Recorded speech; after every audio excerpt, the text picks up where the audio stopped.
El acta de la sesión número 13 queda reglamentariamente aprobada y las actas de las sesiones 14 y 15 se ponen a disposición de las señoras y señores integrantes de esta comisión. A continuación le vamos a solicitar a la Secretaría que dé lectura a la cuenta. Gracias, Presidenta. Se han recibido los siguientes documentos. Proyecto de ley iniciado en moción de las diputadas y diputados Carlos Carvajal, Félix Bugueño, Francisco Crisóstomo, José Montalva, Paula Olmos, Fabiano Sandón, Andrea Parra, Juan Santana y Daniela Serrano, que modifica la Ley 20.370 General de Educación para incorporar la educación emocional y salud mental en el sistema escolar. Oficio del Secretario General de la Cámara de Diputados, mediante el cual comunica que la Sala acordó, a solicitud del diputado Benjamín Moreno, remitir a la Comisión de Educación para su discusión, votación e informe en carácter de comisión técnica el proyecto de ley que modifica el Código del Trabajo para resguardar la inembargabilidad de las remuneraciones de los trabajadores ante acciones de cobranza inicialmente asignado a la Comisión de Trabajo. Correo electrónico de la Secretaria de la Ministra de Educación, por intermedio del cual informa que la ministra no podrá participar en esta sesión por razones de agenda. Oficio 573 del Secretario General de la Junta Nacional de Auxilio Escolar y Becas, mediante el cual da respuesta a oficio 29 de esta comisión, por el que se le solicitó informar respecto de los criterios tenidos a la vista para la exclusión del Liceo San Francisco de Vallenar del programa de servicios médicos, beneficio que desde 1992 garantizaba diagnóstico y tratamientos gratuitos en oftalmología, otorrinolaringología y traumatología para los estudiantes de la comuna. Comunicación del diputado Ricardo Neumann, por el que solicita citar una sesión a la ministra de Ciencia, Tecnología, Conocimiento e Innovación, con el objeto de que dé cuenta del cumplimiento de los compromisos adquiridos por los beneficiarios del programa Becas Chile, especialmente respecto al retorno y la residencia en el país, y los mecanismos o las medidas que se adoptarán para fortalecer su cumplimiento. Comunicación de la presidenta de la Federación de Asistentes de la Educación Central Los Cerezos, señora Karen Aravena, por medio del cual manifiesta la preocupación de los trabajadores que se integrarán al futuro Servicio Local de Educación Pública Los Cerezos, cuya puesta en marcha está prevista para el 1 de enero de 2027. Señala inquietudes respecto del avance del proceso de implementación, especialmente en materia de conformación de dotaciones y concursos para proveer cargos, debido a antecedentes sobre revisiones jurídicas y administrativas que podrían afectar dichos procesos. La organización solicita a las autoridades información clara y permanente sobre el estado de los concursos, las medidas de resguardo para asegurar el cumplimiento de los plazos, las garantías laborales de los trabajadores y el cronograma de instalación del nuevo SLEP. Correo electrónico de la secretaria del sindicato número 1 de trabajadores del Colegio María Auxiliadora de Viña del Mar, señora Paula Espinosa, a través del cual se refiere a la compleja situación que afecta al establecimiento educacional, comunidad educativa conformada por estudiantes, familias, docentes, asistentes de la educación y demás trabajadores que hoy enfrentan una gran incertidumbre respecto a la continuidad del proyecto educativo. Solicita revisar y considerar los documentos que adjunta, que explica el contexto actual, las consecuencias que podría generar para estudiantes y familias, así como las diversas gestiones que la comunidad ha realizado en busca de apoyo y soluciones. Carta del Directorio Nacional de la Asociación Nacional de Funcionarios del Ministerio, ANDIME, por la que solicitan audiencia con esta comisión a fin de exponer su postura institucional respecto al proyecto de ley iniciado en moción que modifica la ley sobre subvención del Estado de establecimientos educacionales en cuanto al proceso de admisión escolar. Destacan que para ANDIME esta discusión reviste especial importancia no solo por sus implicancias en materia de admisión escolar, equidad, transparencia y rol rector del Ministerio, sino que también por los efectos operativos, presupuestarios y de dotación que las modificaciones propuestas podrían generar en las CEREMIS de departamentos provinciales y equipos ministeriales encargados de la implementación. Esto a la cuenta, presidente. Se ofrece la palabra solo respecto de la cuenta. Diputado Neumann. Muchas gracias, presidente. En relación al punto 5 de la cuenta, que solicita citar a la ministra Lincolao con el objeto que dé cuenta del cumplimiento de los compromisos adquiridos por los beneficiarios del programa Becas Chile y cuáles serían los mecanismos o medidas que se adoptarán para fortalecer el cumplimiento. Yo creo que esta comisión tiene que hacerse parte de, tal como lo estamos haciendo con los deudores del crédito con aval del Estado, de esfuerzos constantes para reforzar principios tan básicos como el que las deudas se pagan, las responsabilidades se cumplen, especialmente cuando esas deudas y responsabilidades han implicado recursos que son de todos los chilenos. Tal como pasa con el crédito con aval del Estado, el programa Becas Chile también ha demostrado tener índices de incumplimiento en los compromisos que se adoptan para ser beneficiario de las becas, y creo que es muy importante que esta Comisión de Educación, pueda citar a la ministra Lincolao justamente para tomar conocimiento del estado de cumplimiento de las becas Chile y cuáles son los mecanismos o medidas que se adoptarán para fortalecer el cumplimiento de los compromisos adquiridos en el marco de las becas mencionadas. Eso. Me gustaría poder solicitar que la comisión, ver si por unanimidad o votación podría citar a la ministra. Ok, diputado Neumann, ¿habría acuerdo para convocar a la señora ministra? Así se acuerda. Diputada Serrano y después diputado Santana y diputada Concha. Muchas gracias, presidente. En el punto número 2 de la cuenta está el oficio secretario general de la Cámara, por el cual informa que se acordó, por acuerdo de la sala, donde usted mismo votó, que el proyecto de sueldos protegidos, que claramente y notoriamente si modifica el Código del Trabajo, debiese pasar por la respectiva comisión técnica. Sin embargo, la sala votó porque se viniera a la Comisión de Educación. Me imagino, y yo podría presumir, que es porque hay interés de poder tramitarlo. Y todo esto a propósito de poder dar certeza jurídica de la situación de embargos por conceptos de créditos con aval del Estado, donde específicamente la tesorería ha hecho una interpretación de lo que está en las cuentas corrientes no sería específicamente una remuneración.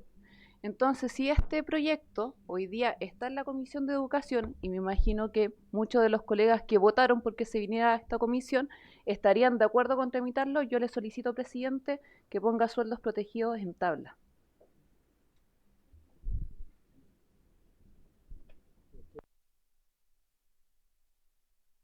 Con urgencia o suma urgencia, no hay problema y lo podemos poner en tabla. Bien, diputado Santana. Gracias, señor presidente. También sobre el punto 2. Quiero hacer una cita del ministro de Hacienda, Jorge Quirós. Deben tener cuidado con endeudarse para estudiar carreras donde hay menos futuro. Creo, presidente, que esta frase del ministro de Hacienda, ministro que lidera la cartera en donde hay organismos públicos bajo su responsabilidad, entre ellos la Tesorería General de la República, a propósito de que nos acompañan hoy día representantes de esta institución, es tremendamente relevante para la discusión que nosotros vamos a dar, porque el ministro de Hacienda hace una aseveración respecto a la pertinencia o no de estudiar determinadas carreras. Yo desconozco si el ministro de Hacienda, cuando hace este juicio, señor presidente, se refiere a las artes, se refiere a las ciencias, porque si se trata de carreras con campo laboral, en mi opinión hay una distorsión en las palabras del ministro respecto a lo que el país debiese hacer para avanzar en un mejor modelo productivo de aquí a las próximas décadas. Y por lo tanto yo le quiero solicitar, señor presidente, que la Comisión de Educación oficie al ministro de Hacienda y a la ministra de Educación para preguntarles cuáles son las carreras sin futuro y que exista una respuesta institucional por parte del ministro de Hacienda para iniciar este debate y esta discusión al interior de la Comisión de Educación a propósito del proyecto que se solicita pueda ser tramitado en esta comisión, porque me parece del todo pertinente que el ministro de Hacienda clarifique sus dichos. Es decir, si el ministro de Hacienda está arrepentido de lo que acaba de decir, o si el ministro de Hacienda le transparenta al país realmente cuáles son las áreas, cuáles son las carreras que está llamando justamente a ingresar para ser utilizadas las herramientas de financiamiento en materia de educación superior. Pero por lo pronto, señor presidente, yo le quiero solicitar que la comisión oficie al ministro de Hacienda y a la ministra de Educación por este fin. ¿Habría acuerdo para el oficio que está solicitando el diputado? Por favor. ¿Habría acuerdo? No hay acuerdo. En votación el oficio que ha solicitado el diputado Santana. Sí, es el 2. En votación, quienes están de acuerdo, levanten su mano izquierda. Quienes están de acuerdo. Los que estamos en contra, levanten la mano derecha. No hay acuerdo. No hay acuerdo. Tengo la palabra solicitada de la diputada Sara Concha. Gracias, presidente. Por su intermedio, saludar a todos los presentes en la comisión. Sobre el punto 1, el proyecto de ley que acaba de ingresar en la cuenta, me gustaría pedir que en el momento en que se coloque en tramitación, que espero que sea pronto, se pueda fusionar con otro que nosotros ingresamos el 2025 en agosto, que es prácticamente lo mismo, y que le digo al tiro cuál es el boletín para que lo pueda tener solamente en consideración y pueda quedar como en el registro, digamos, de la secretaria, que es el 17774, que habla exactamente del mismo tema para que cuando se pueda colocar en tabla, que me parece un tema relevante, el tema de salud mental, que lo hablamos en un momento también en la discusión de escuelas protegidas, creo que es importante colocarlo en el debate y hacernos cargo, así que pedir ahí también considerar el refundir ambos proyectos. Gracias. Ok, queda registrada su solicitud, diputada Concha. Diputada Charpentier. Muchas gracias, señor presidente. Sí, simplemente en el contexto de la cuenta quisiera reiterar dos solicitudes que son acuerdos previos de esta comisión, a los que no les hemos dado cumplimiento, seguimiento, y quisiera reiterarlo. Primero, en relación al rector de la Universidad Austral, en el contexto de la agresión que sufrió la ministra Lincolao, le pedimos a este rector hace varias sesiones atrás que informara en qué día termina el procedimiento de investigación interna, porque eso determinaba la fecha de su nueva invitación a esta comisión. Quisiera reiterar esta solicitud de información respecto a la fecha de término del procedimiento de investigación interna de la Universidad Austral de Chile en el contexto de la agresión a la ministra Lincolao, señor presidente. Y por otro lado, quisiera también reiterar y recordar un compromiso de esta comisión, un acuerdo de esta comisión, que era precisamente invitar al director de escuela de la Facultad de Derecho de la Universidad de Chile, en el contexto de la agresión que sufrió nuestra colega diputada Javiera Rodríguez, puesto que esta comisión acordó invitarla con posterioridad a la exposición del director de JUNAEF, es decir, hoy, y sin embargo, atendía a los invitados que tenemos el día de hoy, quedó incierta su concurrencia y por tanto quiero pedirle a esta comisión que dé cumplimiento a sus acuerdos, señor presidente. Muchas gracias. Así será, diputada Charpentier. ¿Habría acuerdo para reiterar la solicitud de fecha de término de la investigación para que concurra el rector de la Universidad Austral de Chile? ¿Habría acuerdo? Bien, así se acuerda. Y respecto de lo segundo, diputada, efectivamente es un acuerdo adoptado, pero producto de la situación que tenemos hoy día la postergamos y va a ser para la próxima semana, y así está tomando nota como corresponde en nuestra secretaría. Bien, diputada.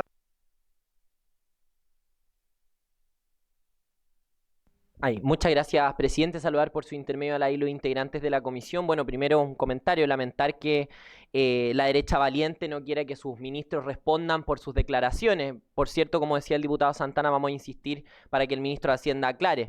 Pero respecto al punto 2, quería solicitar, presidente, que usted recabe el acuerdo de la comisión para que éste se ponga en tabla en esta comisión, ya que hubo tanta voluntad de su parte porque esta comisión lo conociera. Creo que sería importante que tomemos ese acuerdo, presidente, para que usted lo recabe. Eso es todo. Muchas gracias. A ver, vamos a complementar el acuerdo. Yo voy a solicitar el acuerdo para lo que está solicitando la diputada Schneider y que también lo pidió la diputada Serrano. De lo contrario, si se rechaza, ese rechazo lo deberíamos interpretar como que se faculta al presidente para que lo ponga en tabla cuando lo estime.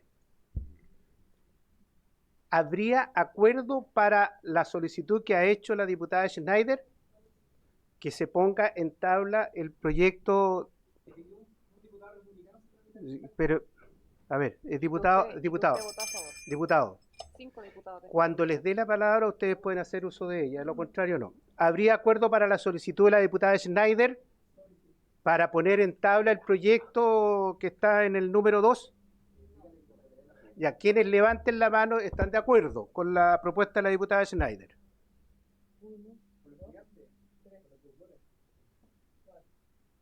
4. Quienes están en contra, levanten su mano derecha. Perfecto. Y se debe interpretar como que se ha facultado al presidente para que lo ponga en tabla cuando lo estime. Así se acuerda. Bien. Vamos a lo que nos convoca. sido mejor nominal, pero bueno. Bien, entrando en la orden del día, esta sesión ordinaria ha sido citada con el objeto de tratar la siguiente tabla. 1. Analizar los procedimientos de cobro a los deudores del crédito con aval del Estado, en especial la cláusula que autoriza retenciones de devolución de impuestos y embargo de cuentas bancarias. Para tal efecto, la Comisión ha invitado al Tesorero General de la República, don Hernán Noveceli. Don Hernán, bienvenido. Le acompañan al Tesorero General de la República, su jefe de gabinete, señor Joaquín Domínguez Valdés. Levante la mano para saber que es usted. Perfecto. El jefe de división jurídica, señor Juan Pablo Marraz García. Perfecto. Están levantando la mano correcta. El jefe de la división de operaciones y atención ciudadana, señor Miguel Rojas Astudillo. La jefa de comunicación y participación ciudadana, señora Karen Calcagno. Perfecto. Sean todos muy bienvenidos. Le cedemos la palabra al señor Tesorero General de la República, quien dispondrá de un máximo de 30 minutos para su exposición. Señor Tesorero, tiene la palabra. Muchas gracias, presidente. Y agradezco también por su intermedio la invitación de cada uno de los diputados a esta comisión de educación. Creo que es un tema obviamente importante a tratar y les pediría la atención respectiva, de acuerdo a lo que se ha indicado, de una presentación. No sé si se estará viendo. Sería bueno que lo pudiéramos. Por favor. Perfecto. Muchas gracias, presidente. A contar de este momento, 30. Muy bien. Bueno, antes de empezar en la materia, que yo sé que obviamente es la preocupación no solamente de esta comisión, sino que también de muchos de los honorables diputados y obviamente de la ciudadanía, es importante y por eso vuelvo a reiterar el agradecimiento de la invitación a esta comisión para poder contar a grandes rasgos y otras cosas más en detalle. Lo que ha estado haciendo el Servicio de Tesorería, no solamente ahora, sino que en a lo largo de su historia respecto a la gestión de la deuda en general que tiene el fisco con sus deudores respectivos. Acá nosotros queremos entrar en alguna manera a hablar justamente de lo que es la tesorería. Insisto que vamos a entrar en temas generales y vamos a entrar después en lo particular. Pero en particular lo que es la tesorería, la tesorería es una institución técnica dependiente del Ministerio de Hacienda, que forma parte de la Administración Financiera del Estado y también de la Administración Tributaria. Por lo tanto, en ambas tareas somos los encargados de recaudar, custodiar y distribuir el tesoro público. Principalmente la gestión de recaudar, hay atribuciones que están en el decreto de ley 1263 de Administración Financiera del Estado, donde por ejemplo la cuenta única fiscal del tesoro está radicada en la tesorería general, es en una cuenta de Banco Estado. También la cuenta única tributaria, donde están obviamente el registro de cada uno de los movimientos tributarios de cada una de las personas y también movimientos fiscales. Y por supuesto la gestión, como les decía, de recaudar en esas cuentas aquellas deudas o aquellos movimientos que el fisco debe administrar. La custodia del tesoro es una función que probablemente es un poco conocida, que tiene que ver con la gestión de los activos financieros del tesoro, en coordinación con la Dirección de Presupuestos y el propio Ministerio de Hacienda.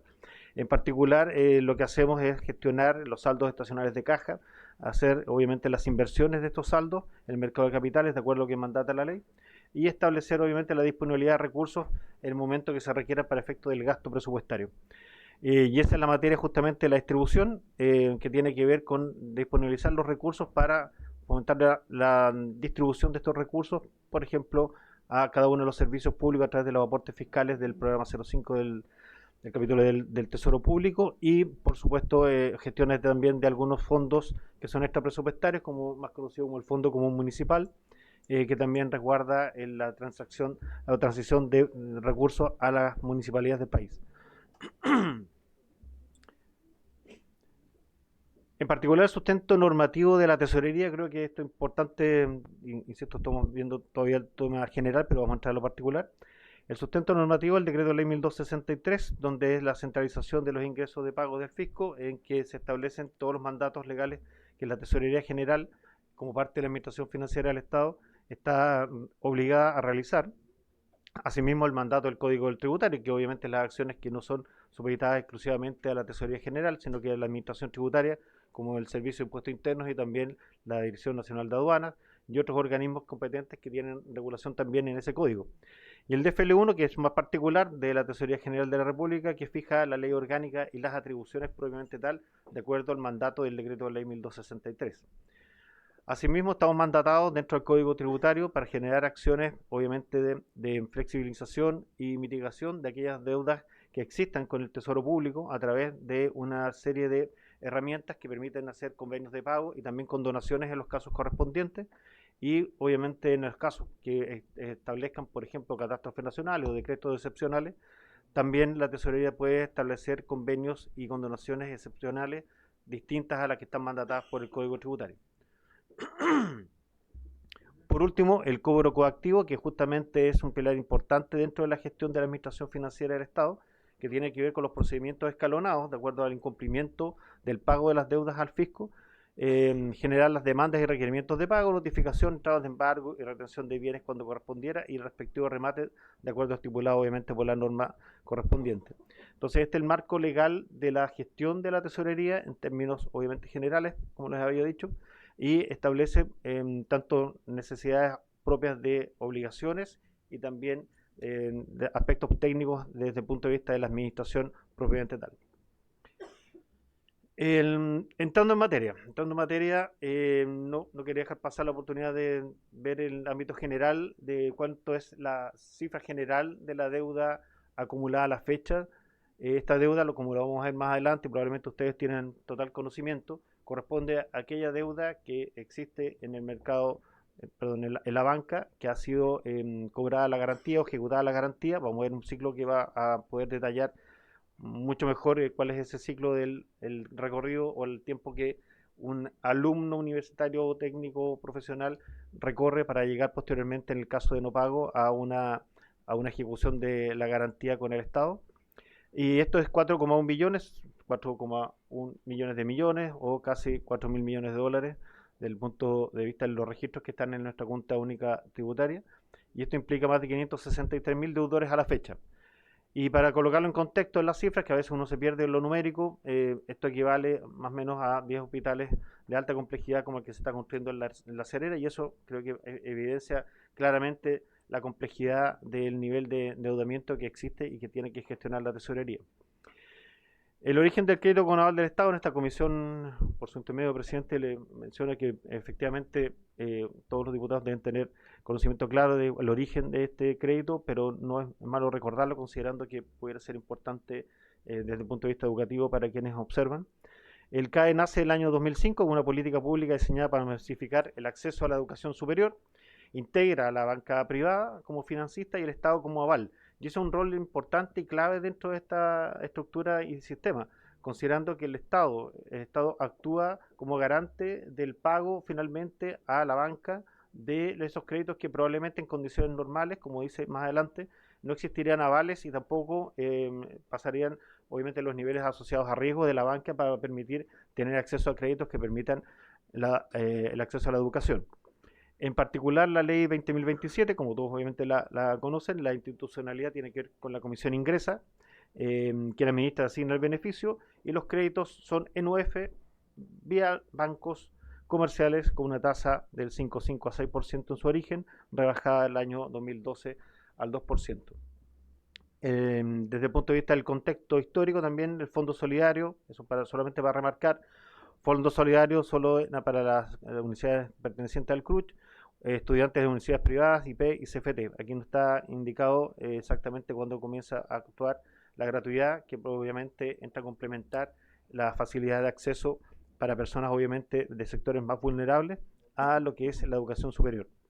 Y obviamente la garantía, como les decía anteriormente, si no existiera el aval del Estado en estos casos, obviamente no podría haber acceso a la educación, y el Estado asume este rol tras la deserción o el egreso. Por lo tanto, garantiza obviamente la posibilidad de de base al mérito académico, poder acceder a la educación superior, que es algo que en su momento fue discutido y resuelto a través de esta ley el año 2005.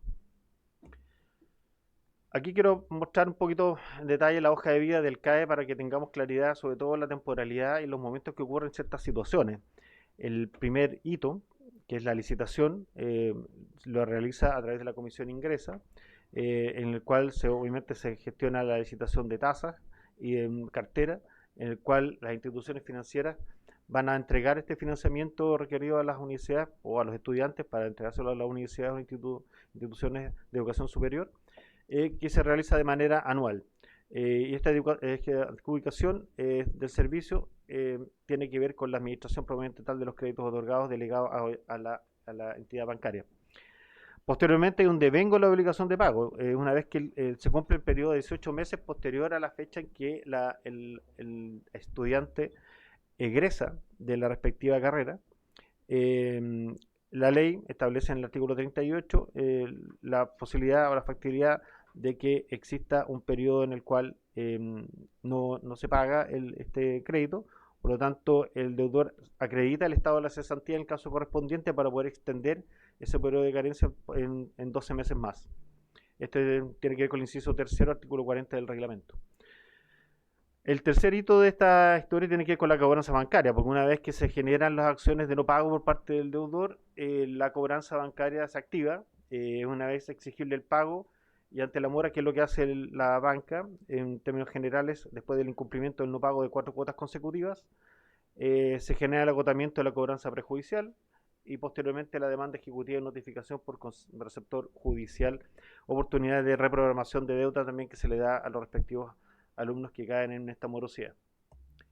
El cuarto hito tiene que ver con la ejecución de la garantía estatal, es decir, anotadas las gestiones de cobranza bancaria, la institución financiera solicita dentro de un plazo de 10 meses contado de la fecha de vencimiento, después de esta cuarta cuota que comentamos recién, en la ejecución de la garantía estatal del crédito CAE, eso va dirigido a la Comisión Ingresa. La garantía estatal cubre el 90% del capital e intereses adeudados por el respectivo deudor. Esto probablemente explica la primera etapa, la primera parte de la distorsión que existe entre el concepto que el alumno o posterior deudor tiene de lo que es la deuda en relación a lo que estudió, es decir, el costo del arancel de la deuda de su carrera versus la deuda posterior que ya entra en morosidad. Al aplicar la garantía estatal, la deuda CAE se transforma en un crédito fiscal. Eso es sumamente importante mencionarlo, vamos a ver con más detalle en adelante. Y debe cobrarse conforme al procedimiento establecido en el Código Tributario, artículos 35 y 40 del decreto de ley ya mencionado. El quinto hito, que es la etapa en que ya el Estado se hace cargo a través del fisco, mandatado obviamente por la Tesorería General de la República. La cobranza prejudicial, si se fijan, hay una situación genérica similar a la que se hace a través de la banca, los llamados de comunicación escrita, es una cobranza prejudicial. Cobranza judicial, en este caso, el juez sustanciador, el que se hace cargo de esta deuda, considerando que son los tesoros regionales provinciales de la Tesorería General de la República, posibilidad de suscribir un convenio, eso ha estado permanentemente y siempre disponible dentro de las atribuciones que tiene Tesorería, como dijimos en una de las láminas anteriores. Y la ejecución de la deuda, que tiene que ver con la notificación de la demanda, eventual embargo de bienes deudor, activos financieros, cuentas bancarias, etc.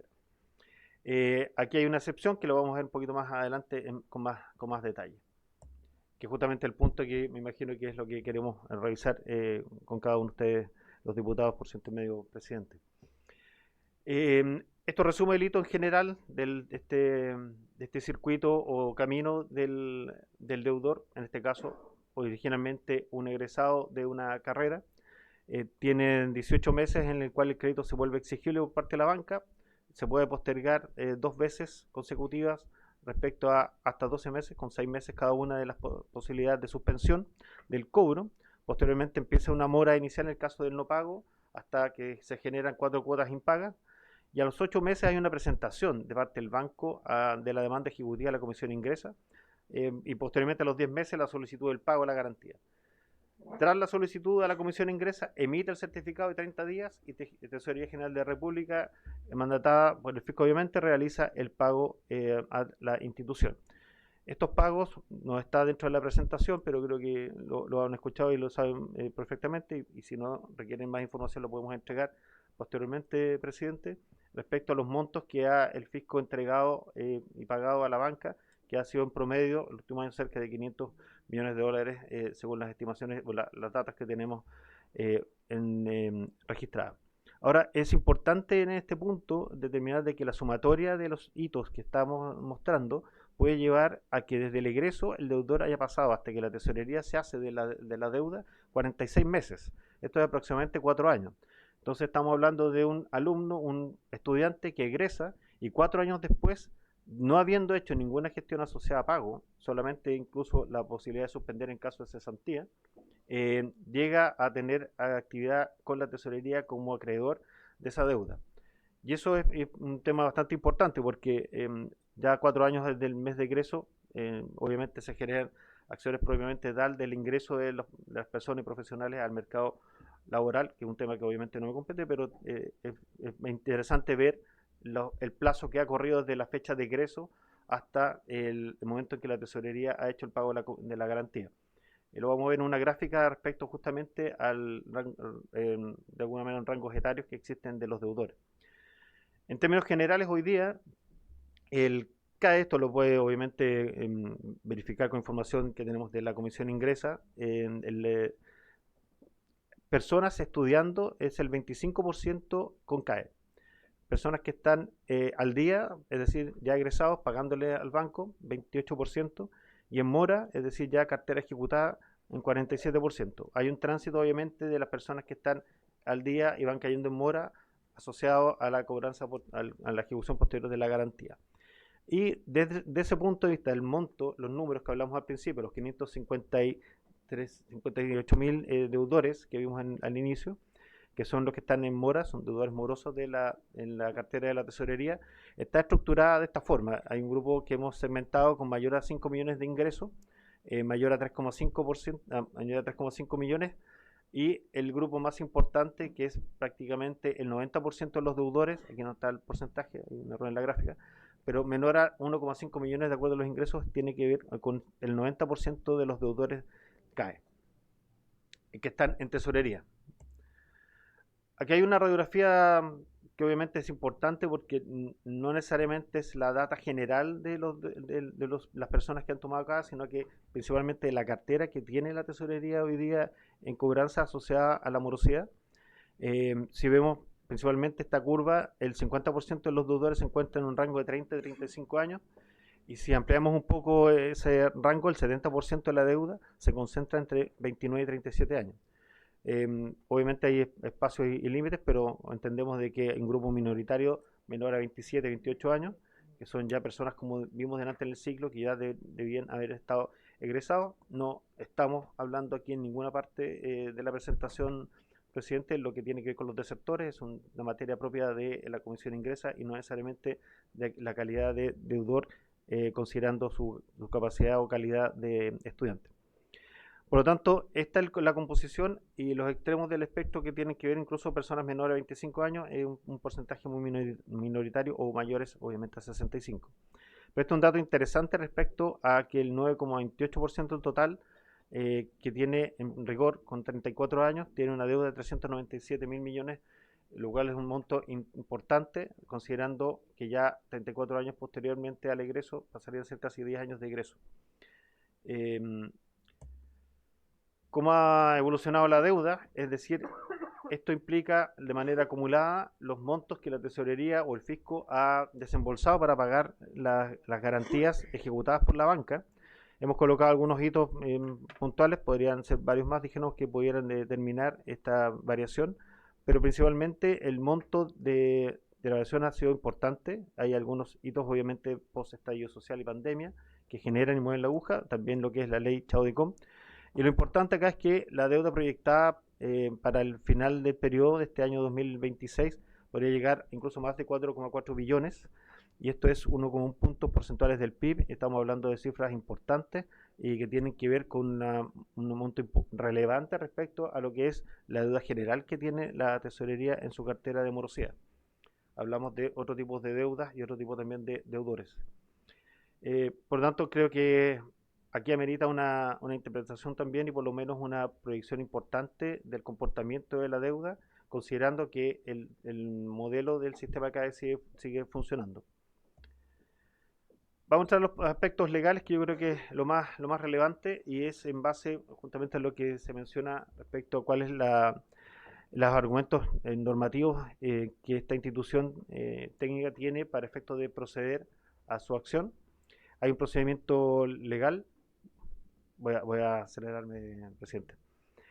El decreto de ley 1263, artículo 35, establece que el cobro de cualquier crédito fiscal, como es el CAE, debe realizarse mediante el procedimiento establecido en el Código Tributario. Eso es base fundamental. Aquí relato un poco lo que es el artículo 35. El Servicio de Tesorería tendrá a su cargo la cobranza judicial o administrativa con sus respectivos reajustes, intereses, sanciones de los impuestos, patentes, multas y créditos del sector público, salvo aquellos que constituyen ingresos propios de los respectivos servicios. Para tal efecto, aplicará cualquiera que sea la naturaleza del crédito los procedimientos administrativos y judiciales establecidos por el Código Tributario para el cobro de impuestos morosos. Esta es la base principal de la actuación de la Tesorería en ámbito particular y también general de lo que son las deudas del fisco y de la actuación desde el punto de vista de la gestión de cobranza que mandata la ley. El procedimiento de cobro, aquí obviamente son los aspectos generales, el título ejecutivo, despacho de ejecución, plazo de oposición y embargo, y los bienes embargables más comunes está dinero y fondos. Obviamente sabemos que esto es un tema coyuntural que es necesario detallar: cuentas, depósitos, devoluciones, reterías, bienes muebles, bienes inmuebles, créditos y derechos como acciones, facturas y derechos comerciales. Ahora, es bien relevante que no se pueden embargar los bienes declarados embargables por la ley del artículo 445 de la Constitución Política. Y eso también hace referencia a lo que obviamente se tiene que transmitir e indicar para efectos de lo que no puede hacer efectivamente el Servicio de Tesorería en este aspecto de la embargabilidad. Posteriormente, el respaldo de la Contraloría General de la República. Hay dos dictámenes que avalan el actuar de la Tesorería. En términos generales, la Contraloría ratifica el uso del procedimiento ejecutivo de cobro a través del dictamen 544-539 del año 2011 y también uno muy reciente del año 2026 de la Contralora General actual. En ambos, como resumen, el decreto ley 1263, que va a dar efecto a dicha institución, aplicará, cualquiera sea la naturaleza del crédito, los procedimientos administrativos y judiciales establecidos en el Código Tributario para el cobro de los impuestos morosos, Ramiro Mendoza Zúñiga, año 2011, y en términos generales a través de los procedimientos, acciones de cobranza a través de los procedimientos administrativos y judiciales establecidos por el Código Tributario. Por lo tanto, los dictámenes de la Contraloría, esto es bueno mencionarlo, los dictámenes de Contraloría son obligatorios para los servicios públicos, por lo tanto, no es factible que la Tesorería no haga mención y actúe en base a estos dictámenes de Contraloría. Por último, la ratificación judicial. Aquí hay un 83% de los recursos de protección que han sido declarados inadmisibles por los tribunales superiores. Corte Suprema ha rechazado también 520 recursos de protección. Hay una gráfica general de los 2.200 recursos que se han interpuesto a Tesorería, a la Cámara, a la Corte de Apelaciones, inadmisibles han sido el 82,7% de esos recursos, y hoy día hay algunas cortes obviamente que están divididas, pero estamos obviamente apelando correspondientemente a la Corte Suprema como corresponde. La cobranza en particular. El inicio de las demandas, específicamente para aquellos tramos de 1,5 millones que se estableció originalmente en esa gráfica que vimos al principio, comienza el 1 de abril. La notificación de las demandas, el 6 de abril, contamos ingreso mayor a 1,5 millones. Aquí estamos hablando, lo vamos a ver más adelante, cerca de 90.000 personas deudoras morosas del CAE fueron notificadas con una demanda, y el aviso, hay un aviso adicional para todo el tramo, que es prácticamente el 90% del total de los deudores, que es menor a 1,5 millones, creo que las cifras son 488.000 avisos que se entregaron vía correo electrónico el día 16 de abril. Y obviamente las acciones de embargo, que son lo que amerita esta citación a la comisión, y el tramo de ingreso iniciando con mayores a 5 millones de acción que se llevó a cabo desde el 20 de abril. Y eso es importante mencionar porque estas acciones han sido ya, llevan prácticamente 2 meses de ejecución. Difusión de medios, publicación en redes sociales, conferencia de prensa en el propio servicio de tesorería, comunicaciones y entrevistas en prensa, y acciones desde abril se han ejecutado. No tengo los detalles, pero podemos verlo incluso en nuestra propia página y para efectos propios de que se ha hecho la debida comunicación. El aviso a los deudores, como lo mencioné, 444.000 personas en abril, 467.000 avisos de nuevos convenios, que también es un tema relevante y espero que alcancemos a revisarlo ahora, inicio de las demandas, que fueron 90.933, considerando aquellos deudores morosos del CAE que tienen rentas superiores a 1,5 millones. Estamos hablando de la emisión de la demanda propiamente tal, que fue enviada vía correo electrónico, y el embargo a 1.535 deudores. Obviamente que esto ha generado un monto de recaudación, igual que las demandas con ese tramo de deudores, el cual ha sido incluyendo también retenciones de bienes. Ahora bien, el punto principal quizás de esta presentación tiene que ver con el juicio ejecutivo de las obligaciones tributarias. La tesorería está facultada para embargar bienes del deudor para perseguir el pago de los impuestos y créditos fiscales morosos. Es sumamente importante, lo vamos a ver en una gráfica posterior, de que esto es una obligación y una facultad de la tesorería, perdón, de varios años, ya llevan por lo menos, no sé, unos 15 años realizándola, para todo tipo de deudor, prácticamente casi todo tipo de deudor del fisco, y el pago de los impuestos y créditos fiscales morosos, como decía, entre ellos cuentas bancarias, activos financieros y remuneraciones. Ahora, ¿qué hay acá? El fallo de la Corte Suprema del año 2022 establece que una vez depositada la remuneración, esta se confunde con el patrimonio y pierde su protección e inembargabilidad excedente a los 56 UF. El sueldo depositado se convierte en un crédito contra el banco 100% embargable. Acá un poco un extracto del fallo. Al respecto se debe considerar que conforme a lo dispone el artículo 40 de la Ley General de Bancos e Instituciones Financieras, los bancos están explícitamente autorizados para celebrar contratos de depósito bancario que guarda sometido la regla del Código Civil en depósito irregular. En particular, si el depósito en dinero no está en arca cerrada, que es el concepto que podemos discutir y conversar, se presume que al depositario le está permitido utilizar quien es obligado a restituir por otro tanto la misma moneda. Esta clase de depósito, cuyo objeto es el dinero, se denomina depósito irregular. Esta clase de depósito constituye un título traslaticio respecto al dinero entregado, razón por la cual el depositario contrae una obligación de dar fungible dinero, y estas obligaciones el deudor no está obligado a la custodia, pues la obligación restituidora tiene por objeto otro tanto de la misma moneda. Creo que lo hice. ¿Algo hice?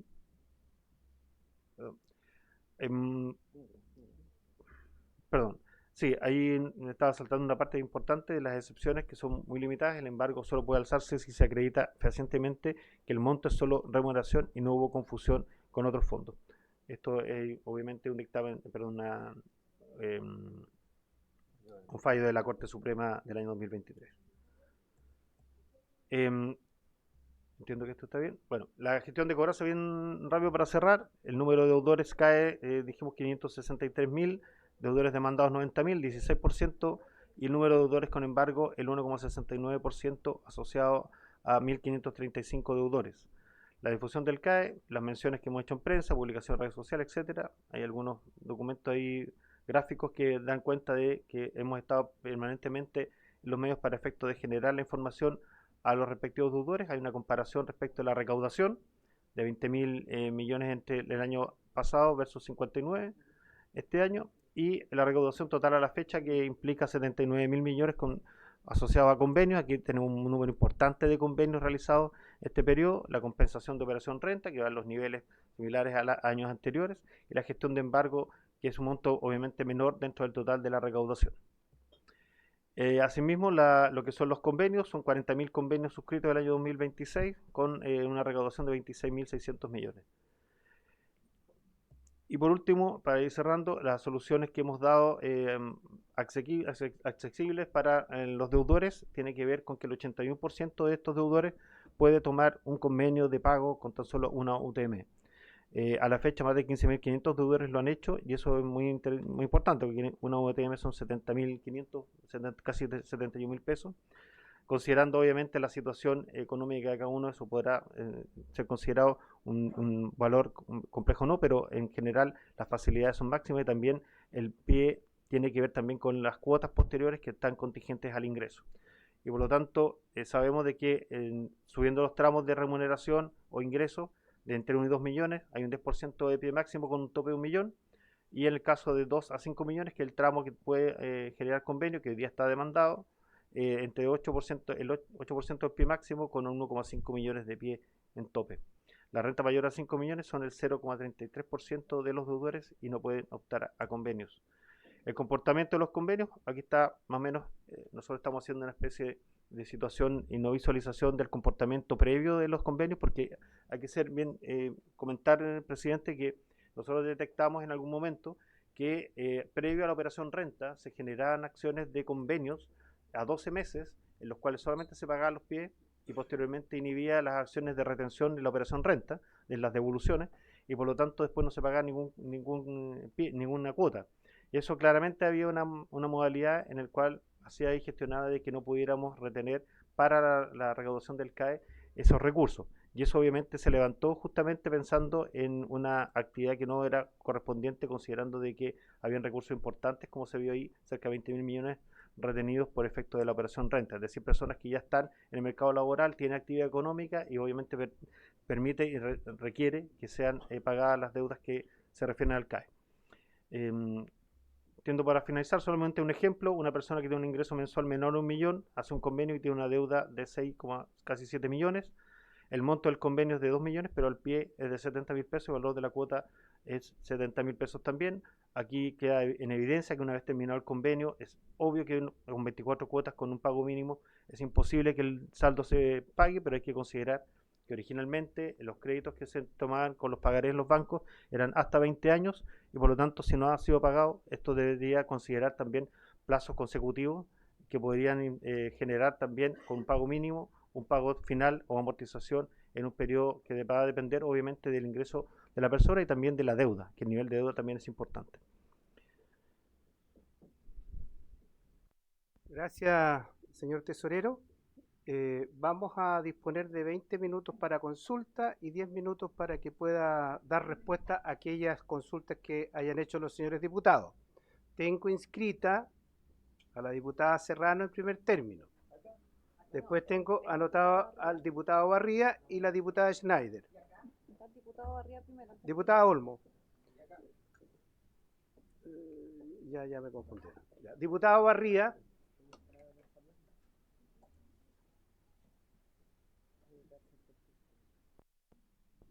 Muchas gracias, presidente. A través suyo saludar a la directora, al equipo de la tesorería. ¿Cómo cambian las cosas cuando tal vez se podría haber partido por esto antes que solamente aplicar una norma provocando un shock importante en las comunidades? Sin duda creo que su presencia, lo que ha dado a conocer, sirve bastante. Pero reitero, creo que si hubiéramos partido con esto, el gobierno hubiese partido con esto, creo que tal vez otro gallo cantaría. Eso en primer lugar. Tengo dos preguntas. Una, hay un trabajo importante con respecto a esto del CAE. ¿Cómo se le fue a pasar, y hablo más allá de usted, director, presidente Resuyo, la millonaria multa de Cugat? ¿Cómo eso es posible? De que una empresa que tenía que pagar una apreciable cantidad de recursos en tesorería, aquello pasó. Eso una pregunta. Y por otra parte, ¿qué tanto, tal vez no me la pueda responder ahora, perdería el fisco si los intereses por morosidad se rebajaran a cero? Dado que contribuiría a un pago mucho más rápido, mucho más efectivo, y de esa manera también entregamos un alivio a aquellas personas que por repactar se les adiciona un interés distinto.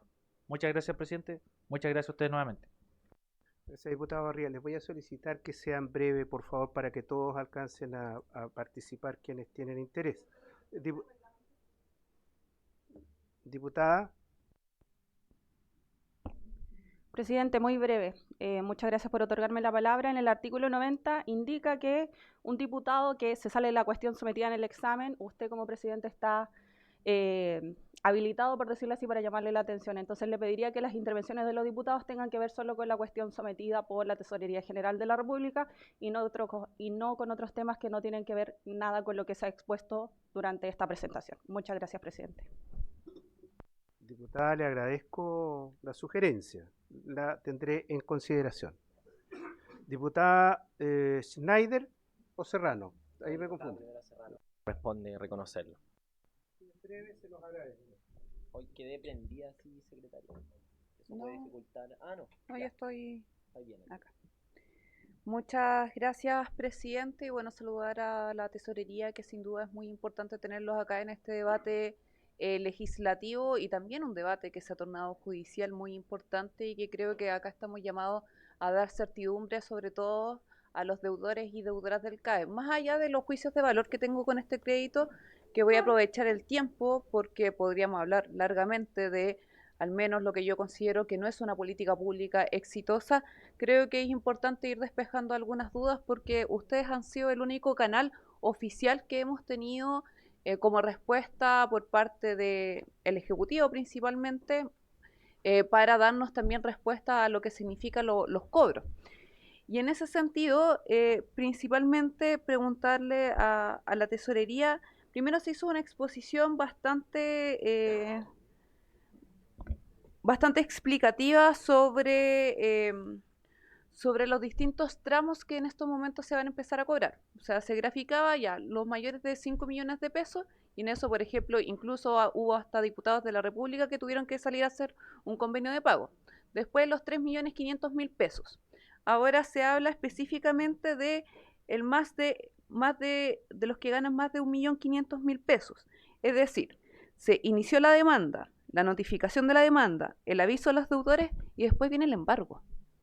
La pregunta es, ¿en qué momento viene el embargo para quienes ganan más de 1.500.000 pesos? Porque después, en el siguiente tramo, viene el gran porcentaje que son los deudores y deudoras del CAE. Entonces, también para empezar ahí con algunas certidumbres, porque esto no es un tema de una imaginación nuestra, sino que es al menos lo que uno puede también interpretar de la presentación. Por otra parte, también creo que es importante para dar certidumbre a propósito de los cobros tributarios. Ustedes bien lo señalaban, en los aspectos legales. Hay una contradicción en estos momentos de las Cortes de Apelaciones y creo que en ese sentido sería muy importante ya que la Corte Suprema se pronuncie, porque hay interpretación de criterios que son distintos. De hecho, acá, como legisladores y legisladoras, si vamos al espíritu de la ley, creemos que el crédito con aval del Estado no se debiese cobrar como un tributo y por eso también hemos propuesto algunas iniciativas legislativas para dar certidumbre jurídica en esa línea.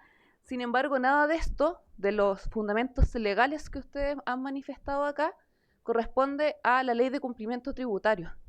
Y es también para darle certidumbre a quienes nos están en estos momentos escuchando, porque en algún momento se levantó como noticia que era por la ley de cumplimiento tributario. Sin embargo, pareciera importante que también lo pudieran clarificar para que quede también en las actas de esta Cámara. Presidente, ya voy a terminar, pero creo que también es importante que nos puedan explicar al menos por qué la tesorería se ha hecho el criterio de que en particular se pueden embargar las remuneraciones, toda esta vez que está contenido en el artículo 57 del Código del Trabajo, que no se podrá hacer hasta tiene un tope de las 56 UF.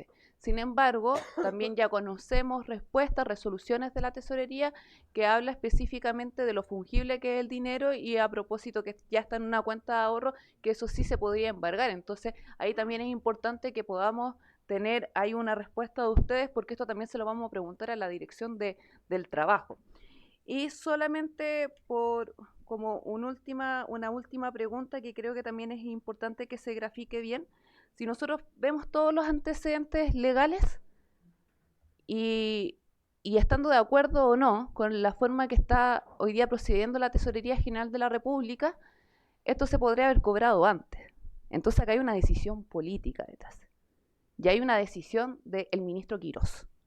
Y creo que también es importante al menos que puedan también darnos una respuesta de el por qué se empieza a cobrar ahora y por qué se divide en estos tramos. Eso, presidente, muchas gracias. Diputada Charpentier, después tengo a la diputada Olmo, diputada Schneider, diputado Neumann. Cambiaste todo el orden. Sí, disculpe, vamos a hacer la corrección, pero son las palabras que tengo pedidas hasta el momento.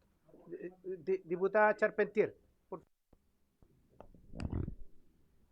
Bueno, primero, a través suyo, presidente, agradecer la exposición a la tesorería y a diferencia de otros diputados. A mí me parece, a diferencia del diputado Barría, por su intermedio, presidente, a mí me parece bien que las instituciones apliquen la ley. No creo que, a diferencia del diputado Barría, la Tesorería General de la República deba pedirle permiso a los diputados para aplicar la ley. Falta en Chile que se aplique esta. Y, por tanto, y ahora en relación particularmente respecto al cobro de las deudas, a mí me parece que es de justicia cobrar, señor presidente, las deudas que primero han sido adquiridas libremente. Es de justicia cobrar aquellas deudas que además son adquiridas con una tasa inferior a las deudas crediticias que adquiere cualquier chileno. Y es de justicia cobrar además un crédito, presidente, que es contingente al ingreso, cuestión que ni un otro deudor en Chile tiene en condiciones tan beneficiosas como esta. Por otro lado, también es de justicia, me parece, a mí cobrar particularmente estas deudas, señor presidente, porque cada peso que el Estado paga respecto de estas deudas es un peso menos que se destina a las personas más vulnerables. Y a mí me parece muy ilustrativo de lo que digo, lo que la Tesorería ha expuesto aquí. El nivel de deuda, la proporción y magnitud de esta deuda es equivalente a 10 hospitales como el Hospital de La Serena, señor presidente. O sea, ¿qué más ilustrativo que cada peso que se debe es un peso menos para este tipo de necesidades urgentes como son los hospitales? De manera tal que agradezco que se expliciten aquí que estos cobros se llevan adelante también con un criterio de justicia, pero también de realidad respecto y tratamiento diferenciado respecto a aquellos deudores que reciben como remuneración ingresos menores al millón de pesos, señor presidente, y que obviamente esperemos poder dar mayor difusión a esto en los medios de comunicación para efectos de que aquellos deudores cuyos ingresos son inferiores al millón de pesos puedan efectivamente acercarse a la Tesorería General de la República y reprogramar sus deudas de acuerdo con las cuotas que aquí nos ha expuesto la Tesorería. Muchas gracias, señor presidente. Diputado Santana, diputada Olmos después. Olmos y Santana.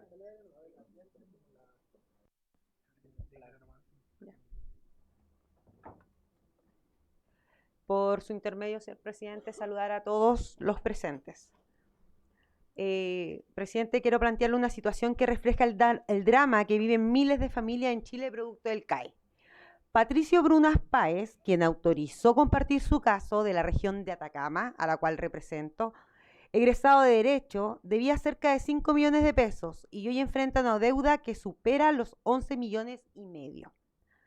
Trabaja de lunes a lunes, gana cerca de 700.000 pesos mensuales y además sostiene una familia golpeada por enfermedades complejas. Su padre con Parkinson, su madre con diabetes y su señora en un tratamiento tras un cáncer. Y aún así, el Estado le retiene devoluciones de impuestos, incluso amenazas con embargo de cuentas bancarias. Acá hay una pregunta de fondo. ¿Cómo puede el Estado perseguir con esta dureza a personas que apenas logran llegar a fin de mes? Sabemos que la Tesorería tiene facultades legales para efectuar estas cobranzas, pero también sabemos que el propio gobierno ha hablado de establecer parámetros de ingresos y criterios de proporcionalidad para los cobros. Incluso recientemente Contraloría cuestionó retenciones cuando afectaban recursos destinados a cotizaciones previsionales. Por eso, presidente, quiero preguntarle al tesorero general a través de usted, ¿existe voluntad de suspender retenciones y medidas de embargo para personas bajo ciertos tramos de ingresos o que acrediten situaciones de vulnerabilidad, familia o de salud? ¿Y se evaluará devolver recursos retenidos a quienes, estando bajo esos parámetros, igualmente fueron afectados? Porque aquí no estamos hablando de personas que no quieran pagar. Estamos hablando de personas que sí quieren cumplir, pero bajo condiciones justas, humanas y proporcionales a su realidad económica.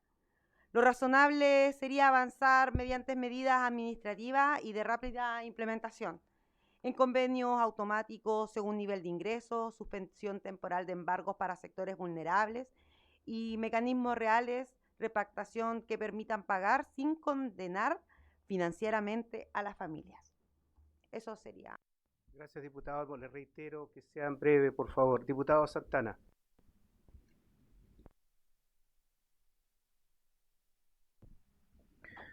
Muchas gracias, señor presidente. Saludar partir por saludar a nuestro invitado por su intermedio. Lo primero que quería decir, presidente, es que evidentemente acá existe una pugna entre instituciones, porque de lo contrario, la Corte de Apelaciones de Arica y de Valparaíso no se hubiesen abierto a cuestionar los procedimientos que está llevando adelante la Tesorería General de la República respecto al cobro del crédito con aval del Estado a miles de trabajadores a lo largo del país.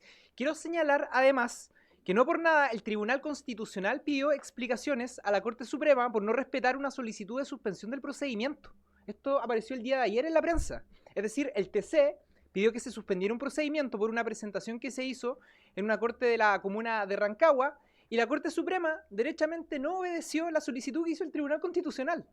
Pero lo que me parece más preocupante y de fondo, y es lo que le quiero preguntar al tesorero, señor presidente, es si el señor tesorero recibió una orden explícita por parte del Ministerio de Hacienda para agilizar los cobros respecto al crédito con aval del Estado. Y le hago esta pregunta, señor presidente, porque el grueso de la población de deudores en nuestro país, ¿qué características tiene? Ingresos menores a los 750.000 pesos. En su mayoría son mujeres. En su mayoría, los deudores de crédito con aval del Estado en Chile son personas que estudiaron en instituciones técnico-profesionales, no en universidades, en educación técnico-profesional. Y a mí realmente, señor presidente, por su intermedio, señor tesorero, me parece impúdico y vergonzoso la forma en que el Estado chileno le está cobrando a los estudiantes y trabajadores el crédito con aval del Estado. Usted daba una cifra recién y los comparaba con el Hospital de La Serena. Sin embargo, el exdirector del Servicio de Impuesto Interno, el señor Jorrat, entregó cifras respecto al porcentaje de incumplimiento del pago de impuestos de la empresa en Chile, casi el 50%. Entregó cifras respecto al monto de evasión, 21.500 millones de dólares, señor presidente, en un plazo de 5 años, entre el 2013 y el 2018. Y por lo tanto, si el Estado tiene esta modalidad de pago con los trabajadores y estudiantes, uno se pregunta, ¿por qué no actúa de la misma forma con otro tipo de deudas? ¿Por qué no actúa de otra forma con otro tipo de elusión o evasión de impuestos en Chile? Eso es lo que a los estudiantes y a los trabajadores mayoritariamente les molesta. Y es por eso que yo le quiero preguntar si detrás de la actuación de la Tesorería hay una solicitud formal y explícita por parte del ministro de Hacienda, Jorge Quiroz. Diputado Santana, diputado Neumann, diputada Schneider. Muchas gracias, señor presidente. Por su intermedio, partir diciendo que a diferencia de colegas de oposición, y muy respetuosamente lo digo, me parece que lo impúdico y vergonzoso aquí es que principios tan básicos de cualquier sociedad democrática o de cualquier sociedad civilizada más bien, como que las deudas se pagan y que las responsabilidades adquiridas se tienen que cumplir, se relativicen. Creo que ese es el principio de fondo que está en pugna acá, más allá de entrar al análisis caso a caso de situaciones, digamos, particulares, porque acá hay un principio general y básico que es el que está en disputa, y nosotros como legisladores que estamos llamados a abordar la convivencia social a través de normas generales y abstractas, deberíamos tenerlo súper claro: las deudas se pagan, las responsabilidades se cumplen, y ese es el tema de fondo.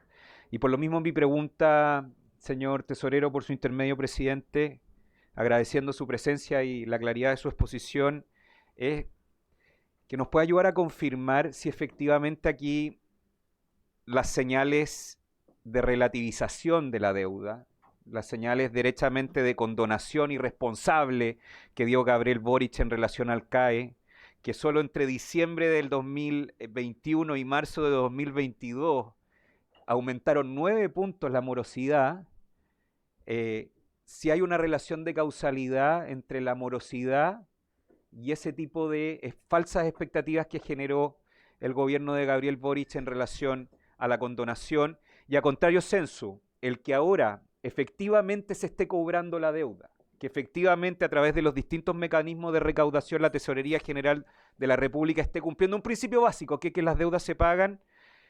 Solamente el 2026 la recaudación haya aumentado entre enero y mayo de este año en relación al año pasado un 183%.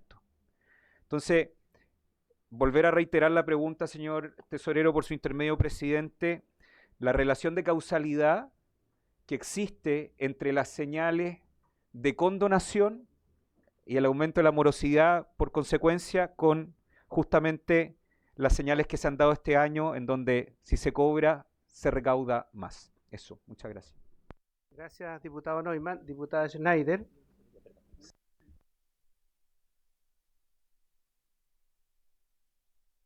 Muchas gracias, presidente. Bueno, lo primero que quiero señalar es que, por cierto, aquí estamos hablando de una situación que excede las atribuciones de la tesorería. Difícilmente la tesorería tendrá claro cuáles son las causalidades detrás de la morosidad del CAE. Creo que eso da para un estudio más complejo. Pero creo que es importante detenernos hoy día en el mensaje que le estamos mandando a la sociedad. Quiero hacer una breve reflexión antes de entrar en las preguntas. Porque creo que hay un profundo malestar social y desconfianza en las instituciones, producto de situaciones que generan la visión, la impresión bastante cerca de la realidad de que hay mano dura para algunos y para otros hay una mano bastante blanda. Pienso, por ejemplo, en esta noticia que ha trascendido en los últimos días en prensa, donde la tesorería, al parecer, se le habrían pasado los plazos para hacer un cobro a una comercializadora por un monto de plata tremendo, o más atrás las condonaciones a Johnson. Entonces aquí creo que hay una sensación de que a las personas que se endeudaron por estudiar, ojo, no por comprarse una camioneta o un televisor, se endeudaron por estudiar, se les está cargando más que a personas que deben millones al Estado por operaciones económicas. Dicho eso, no sé por qué me está llamando la atención, presidente. Muchas gracias. Todo lo contrario, estaba para que yo pudiera... Muchas gracias, presidente.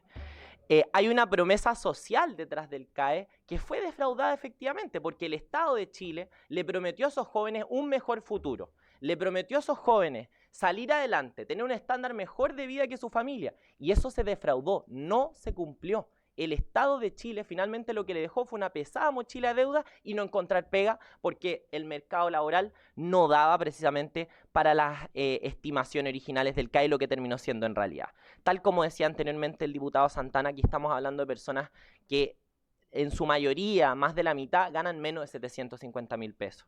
Entonces, lo primero que yo le quiero preguntar al señor tesorero general, por su intermedio presidente, es cómo juzgan los distintos casos de embargo. Cómo compilan la información para tener el promedio del sueldo que les dice, ok, a esta persona sí le puedo embargar. Porque a veces, y me han llegado denuncias de esto, la información está desactualizada porque Comisión Ingresa tiene hasta diciembre o hasta otra fecha, etcétera, etcétera.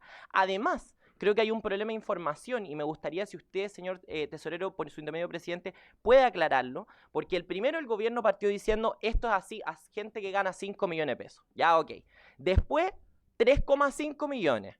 Ahora, usted nos señalaba en la presentación 1,5. Entonces, no hay claridad para las personas, no hay claridad de cuáles son las reglas de este proceso de cobro. Entonces, me gustaría que usted pudiera aclararlo y además hacerse cargo, por ejemplo, distintas personas han denunciado públicamente y a través de distintos medios que no se tienen los ingresos para pagar los altos montos del convenio. Entonces, ¿será que hay un problema de cálculo de la tesorería o algo mucho más profundo? Que es que finalmente esta no es la solución para abordar este problema y que se requiere tomar en cuenta la realidad de las y los deudores, su ingreso y sus gastos.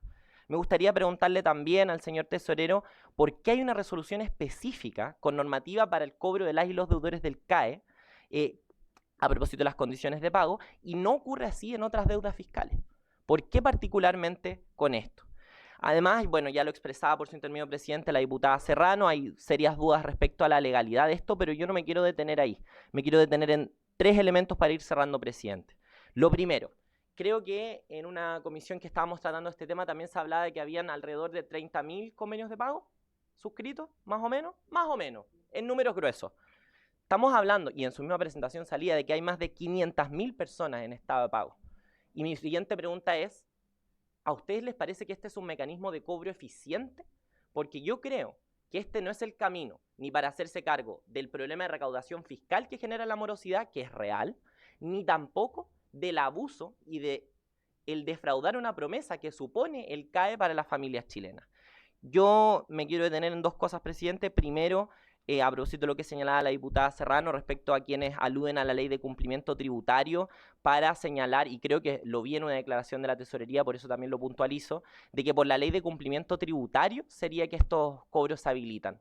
Yo creo que eso hay que refutarlo con los datos, y el dato mata relato. Hay un caso del 2023 donde hay un cobro a una persona en Arica, una académica en Arica, donde se le embargó su cuenta. Y de hecho, posteriormente, la Corte Suprema acogió el recurso de protección en 2024. Entonces, ahí está claro el conflicto legal que también decían anteriormente, y está claro que esto no se inventa con la ley de cumplimiento tributario. Lo último que quiero señalar, presidente, es que me parece que aquí la y los diputados no deberíamos estar usando la intervención del tesorero general para generar puntos políticos, y esto lo digo para todos. Creo que aquí la actitud que deberíamos tomar y el compromiso y la disposición que deberíamos tener es a buscar soluciones, porque esto excede a la tesorería. La tesorería está haciendo su pega, está cobrando, es lo que tiene que hacer, por cierto. Hay instrucciones del gobierno, hay instrucciones del gobierno. Pero aquí lo interesante y lo importante es que la gente espera de nosotros soluciones. Y yo el llamado que le hago al gobierno, si es que estuviera en esta discusión, si es que le importara al Ministerio de Educación, a que legislemos, a que tomemos en serio medidas. Y con esto cierro, presidente, porque efectivamente el CAE es un problema del que nos tenemos que hacer cargo y es un problema estructural que no vamos a resolver persiguiendo a la gente. Es un problema, una política pública que fracasó, que le hizo una promesa a la y los jóvenes de este país, que la defraudó, y sí me puedo hacer cargo de esto, y con esto sí que cierro, presidente. Sí, por favor. Porque aquí se señala que es por la promesa de Gabriel Boric que se desata la morosidad. Yo quiero traer algunos datos a la colación. Primero, la morosidad viene creciendo sistemáticamente del 2015. Y en segundo lugar, también nos tenemos que hacer cargo de que, insisto, este es un problema que viene de antes, viene del diseño del problema del CAE. El CAE estaba pensado para un universo de 10 veces menor que el que terminó optando ese beneficio. ¿Qué mercado laboral resiste eso? Ninguno. Entonces aquí tenemos que dar una solución estructural, presidente. No vamos a sacar nada apuntándonos con el dedo, ni menos buscando que el tesorero confirme o no las cifras o las vendetas y las recriminaciones que quieren hacer algunos diputados. A mí lo que me preocupa es que la gente tenga una solución. Muchas gracias. Gracias. Voy a hacer la siguiente advertencia.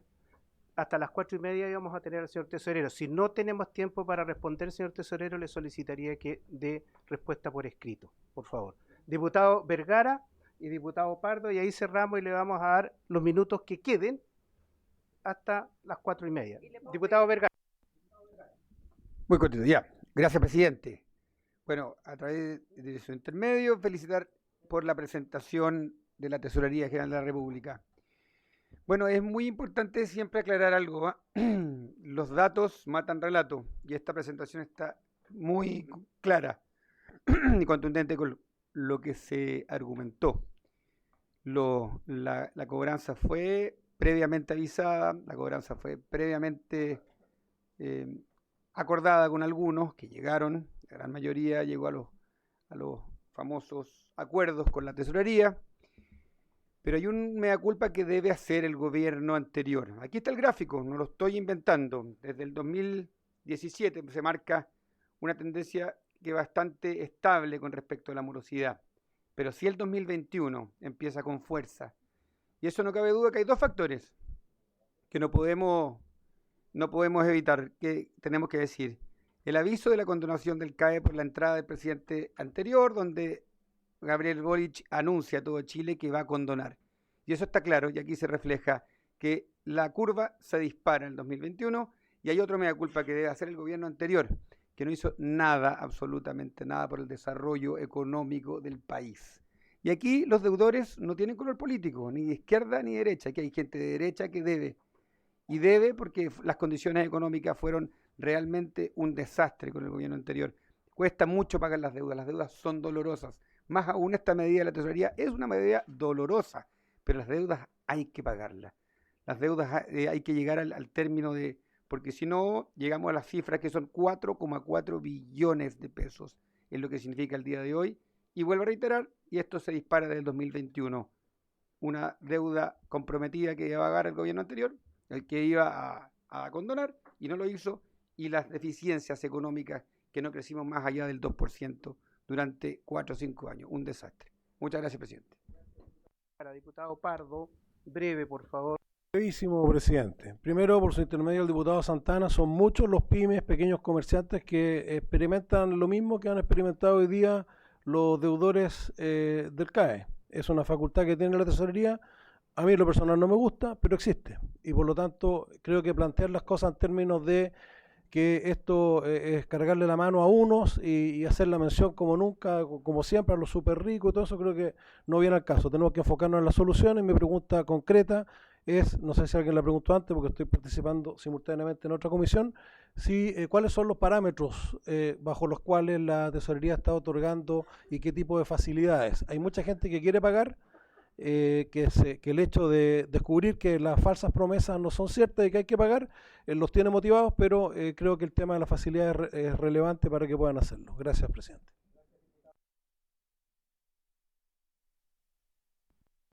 Haré todo lo posible, presidente, lo juro. Solo que no quería intervenir antes para darle espacio a mis colegas. Así que muchas gracias. Solo quiero quedarme con algunos puntos que se mencionaron en esta comisión y es a quienes se da certidumbre. La oposición quiere dar certidumbre a los deudores. Nosotros queremos dar certidumbre a la gente que va al día con su deuda, a la gente que se esfuerza, que no necesariamente le sobra la plata, sino que tiene un criterio de justicia, pero por sobre todo de responsabilidad. Es ahí donde nosotros ponemos los incentivos. Acá no hablamos de niños engañados, dejemos de victimizar a los deudores. Hablamos de adultos que al firmar un contrato del CAE asumieron un compromiso que fue pagarlo en algún momento. Que la Tesorería General de la República, como ha indicado en esta presentación, ha indicado que se dan distintas instancias de convenios y ellos no las han solicitado. El tener una vida difícil no te exime de responsabilidad, nunca. El estar en un estado vulnerable no te exime de responsabilidad, al contrario. Tú puedes acercarte a la tesorería y puedes solicitar un convenio.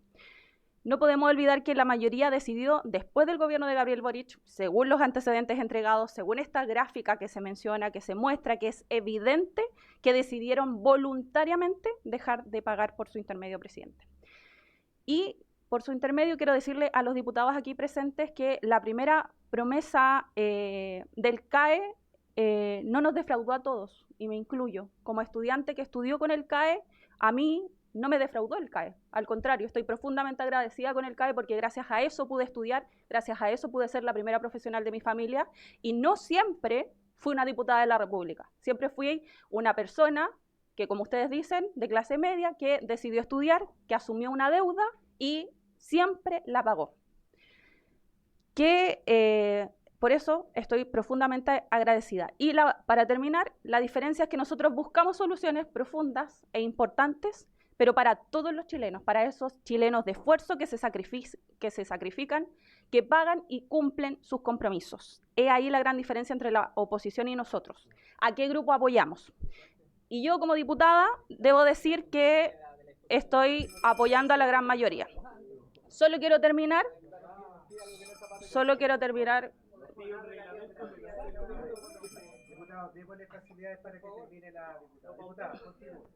Muchas gracias, presidente. Solo quiero terminar con la pregunta al presidente, al tesorero, perdón, de la Tesorería General de la República, que nos confirmen si efectivamente todos los pasos que ellos nos mencionan se están dando cumplimiento hasta llegar al punto final, que es el embargo, o sea, que se está dando cumplimiento a esta seguidilla de actos. Solamente eso. Muchas gracias, presidente. Señor tesorero, le voy a pedir disculpas por no tener tiempo para que dé respuestas el día de hoy. Sí le voy a solicitar que nos responda por escrito todas y cada una de las consultas que han hecho los señores diputados. Tenemos más invitados y debemos respetar a quienes están esperando ser escuchados por esta comisión. Así que le agradezco, voy a suspender un minuto para despedirlo y recibir a los invitados que vienen a continuación. Se suspende la sesión por un minuto.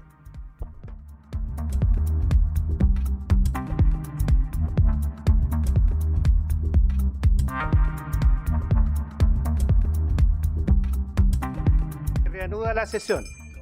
Señoras y señores diputados, después de presentar a nuestros invitados,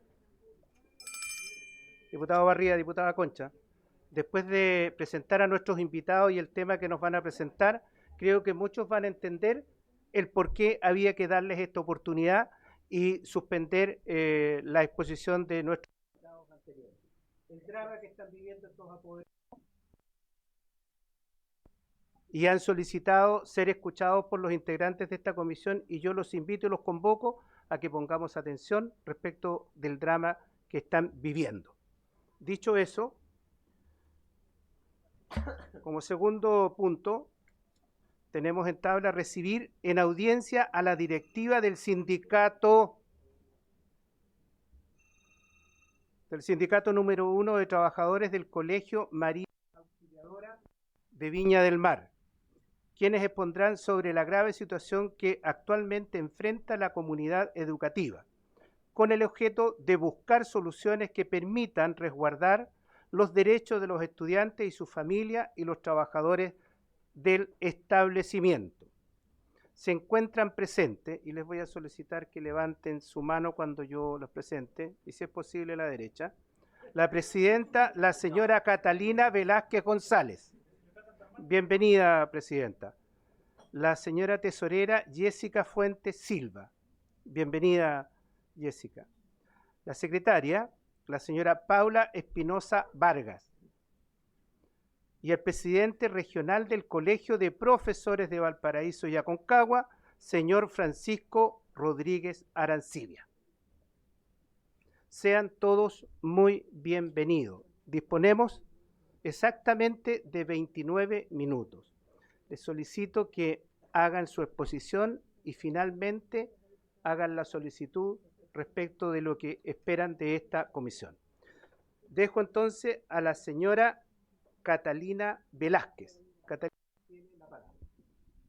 Le vamos a pedir a la Secretaría que pongamos atención.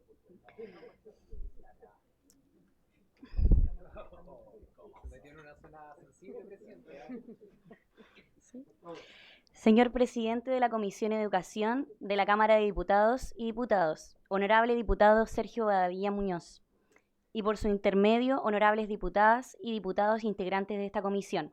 Muy buenas tardes. Mi nombre es Catalina Velázquez González, profesora del Colegio María Auxiliadora de Viña del Mar. Hoy comparezco en representación de nuestra comunidad educativa, estudiantes, familias, trabajadores, equipo directivo, Centro General de Padres y Apoderados, Centro de Estudiantes y Sindicato de Trabajadores. Antes de comenzar, quisiera señalar que hemos puesto a disposición de esta honorable comisión antecedentes y documentos que complementan esta presentación y que contienen información detallada sobre la situación que afecta a nuestra comunidad educativa.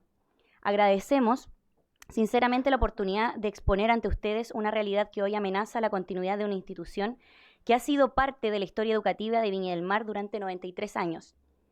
Nuestro colegio no enfrenta una crisis pedagógica ni académica, por el contrario, se trata de un proyecto educativo reconocido por su excelencia académica, su formación integral y el compromiso de sus docentes, asistentes de la educación, estudiantes y familias.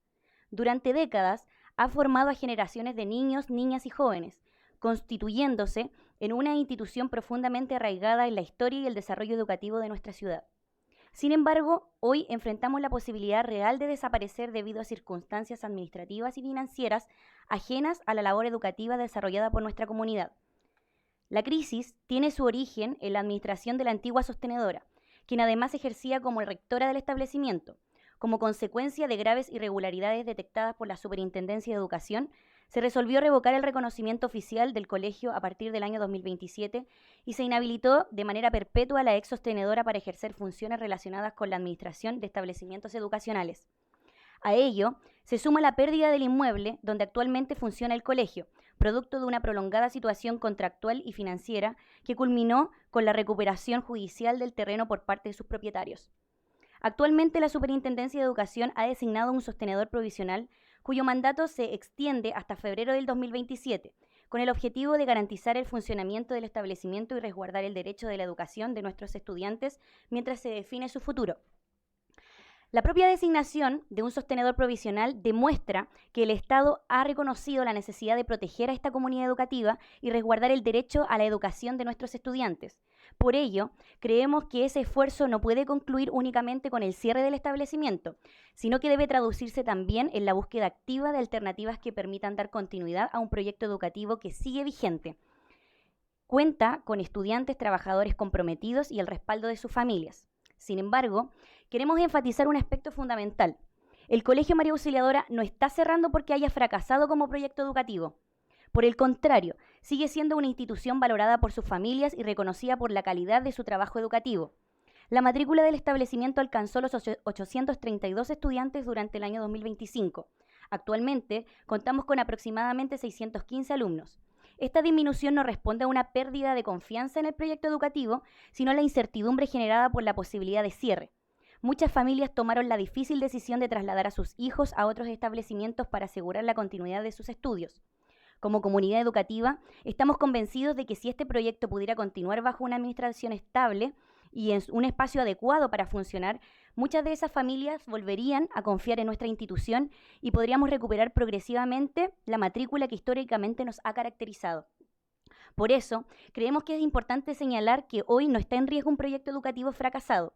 Lo que está en riesgo es una comunidad viva, una comunidad que sigue funcionando, que sigue obteniendo resultados, que sigue formando estudiantes y que continúa creyendo en el valor de su proyecto educativo. Detrás de esas cifras existen personas. Existen estudiantes que han cursado toda su trayectoria escolar en nuestro establecimiento y que hoy temen perder el colegio que consideran su segundo hogar. Existen familias que han depositado durante generaciones su confianza en esta institución. Existen docentes y asistentes de la educación que han dedicado años de su vida profesional a formar estudiantes y que hoy enfrentan una profunda incertidumbre respecto de su futuro laboral. Y quisiera detenerme particularmente en este último punto. Parte importante del prestigio académico que ha construido el Colegio María Auxiliadora durante décadas es consecuencia directa del compromiso profesionalismo de sus docentes y asistentes de la educación.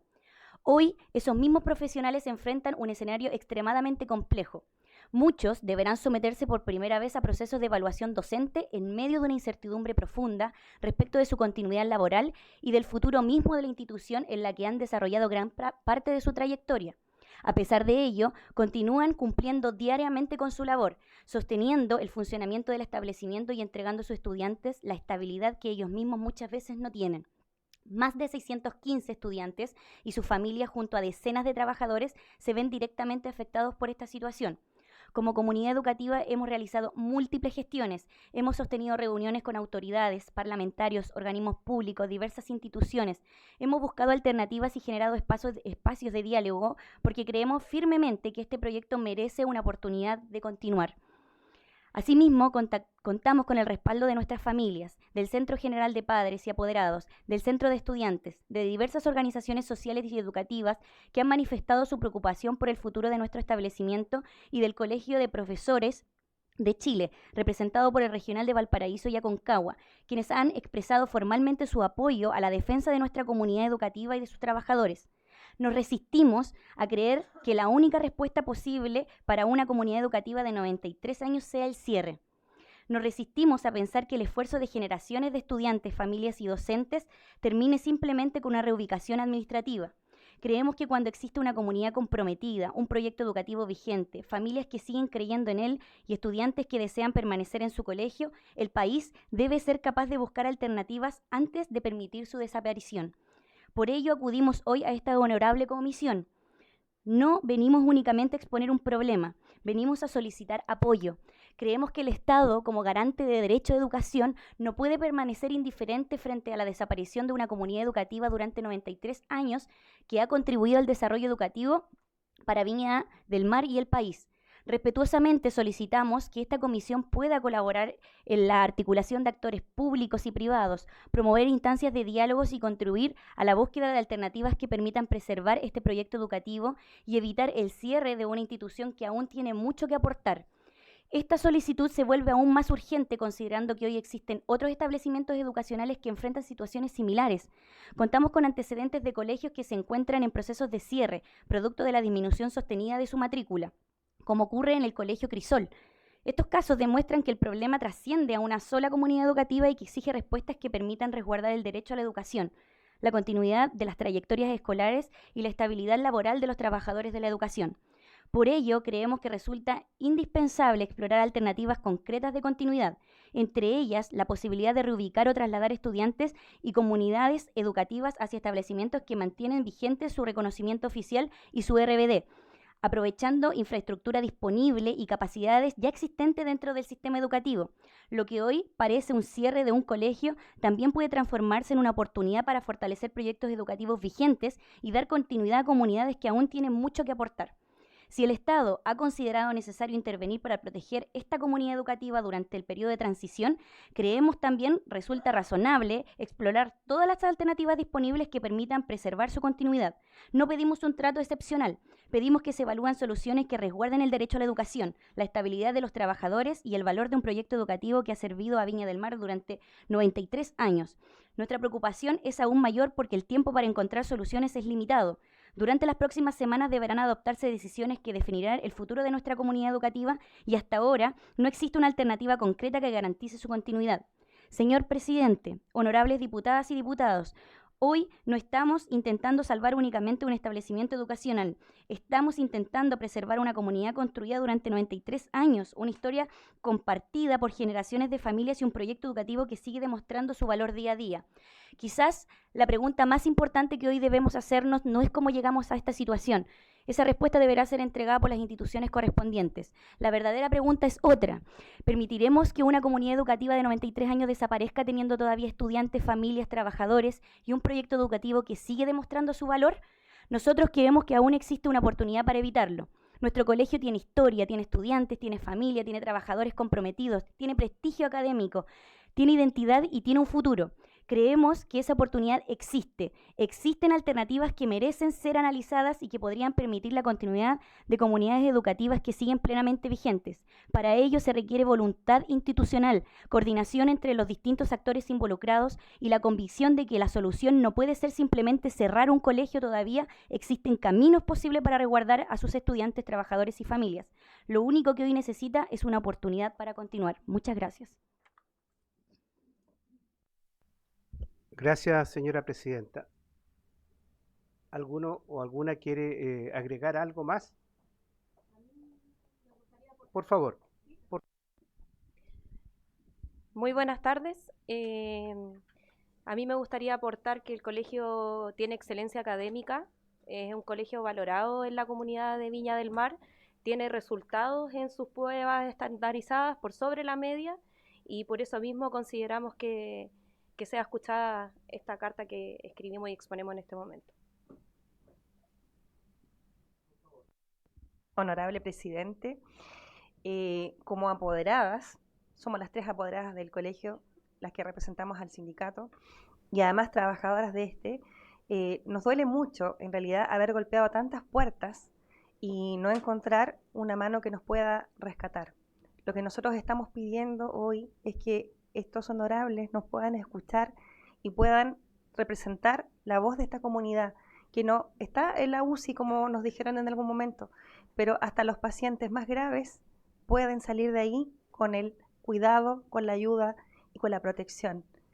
Esperamos que hoy en día esa protección, ese cuidado y esa mano amiga pueda venir de estos honorables, porque en verdad son 93 años de historia, pero podrían ser 100, 150 o 200.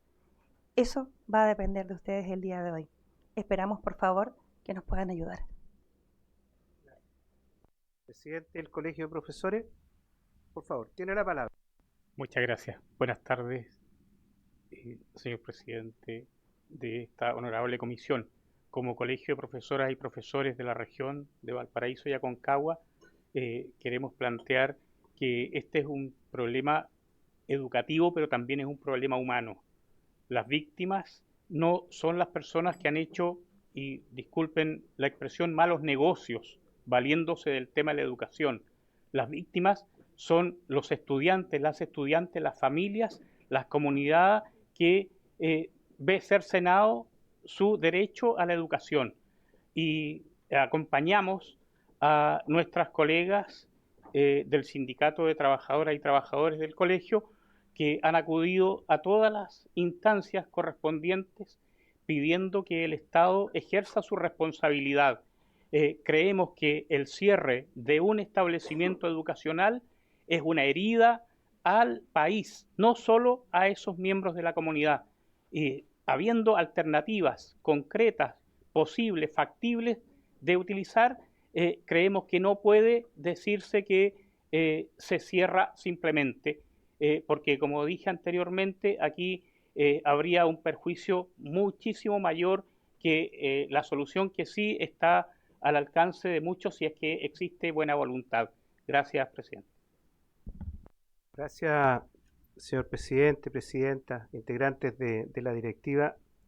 Lo primero, expresarle mi solidaridad por el drama que están viviendo. No es un drama que se haya iniciado ayer o antes de ayer, viene desde hace ya bastante tiempo, y esto es fruto y producto, como muy bien lo dijo la presidenta, no de que el proyecto educativo haya fracasado, sino que es producto de la irresponsabilidad con que el sostenedor o sostenedora administró este establecimiento histórico en Viña del Mar. El diputado Otuiti Teao me planteó este tema, como también a algunos profesionales que trabajan en los medios de comunicación acá en la Cámara, que era necesario poderles escuchar, y es por eso que, accediendo a la solicitud del diputado Otuiti Teao, más algunos profesionales, como les decía, de los medios de comunicación, es que les hemos generado este espacio. Voy a ofrecer la palabra al diputado Otuiti Teao para que pueda hacer uso de la palabra. Muchas gracias, presidente, y agradecer que le haya dado la celeridad de escuchar, ¿no es cierto?, no solamente a los apoderados del Colegio María Auxiliadora de Viña del Mar, sino que también a los profesores que hoy día están, como lo describieron, viviendo un martirio, y creo que esta es una situación inédita en nuestro país con respecto a lo que le pasa al colegio. Nosotros el día de ayer, presidente, sostuvimos una reunión con el subsecretario de Educación, el CEREMI de la región de Valparaíso de Educación y todo su equipo.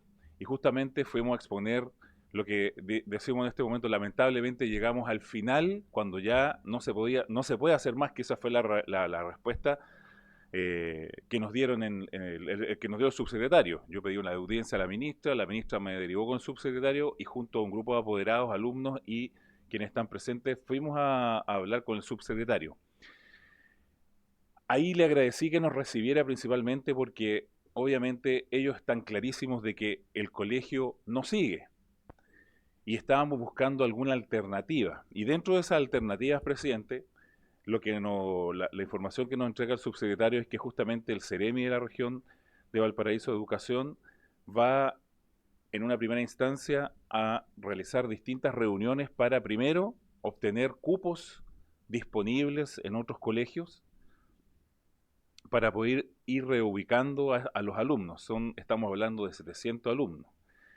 700 alumnos más todas las familias que hay detrás y más de 90 años de historia y de buenos resultados.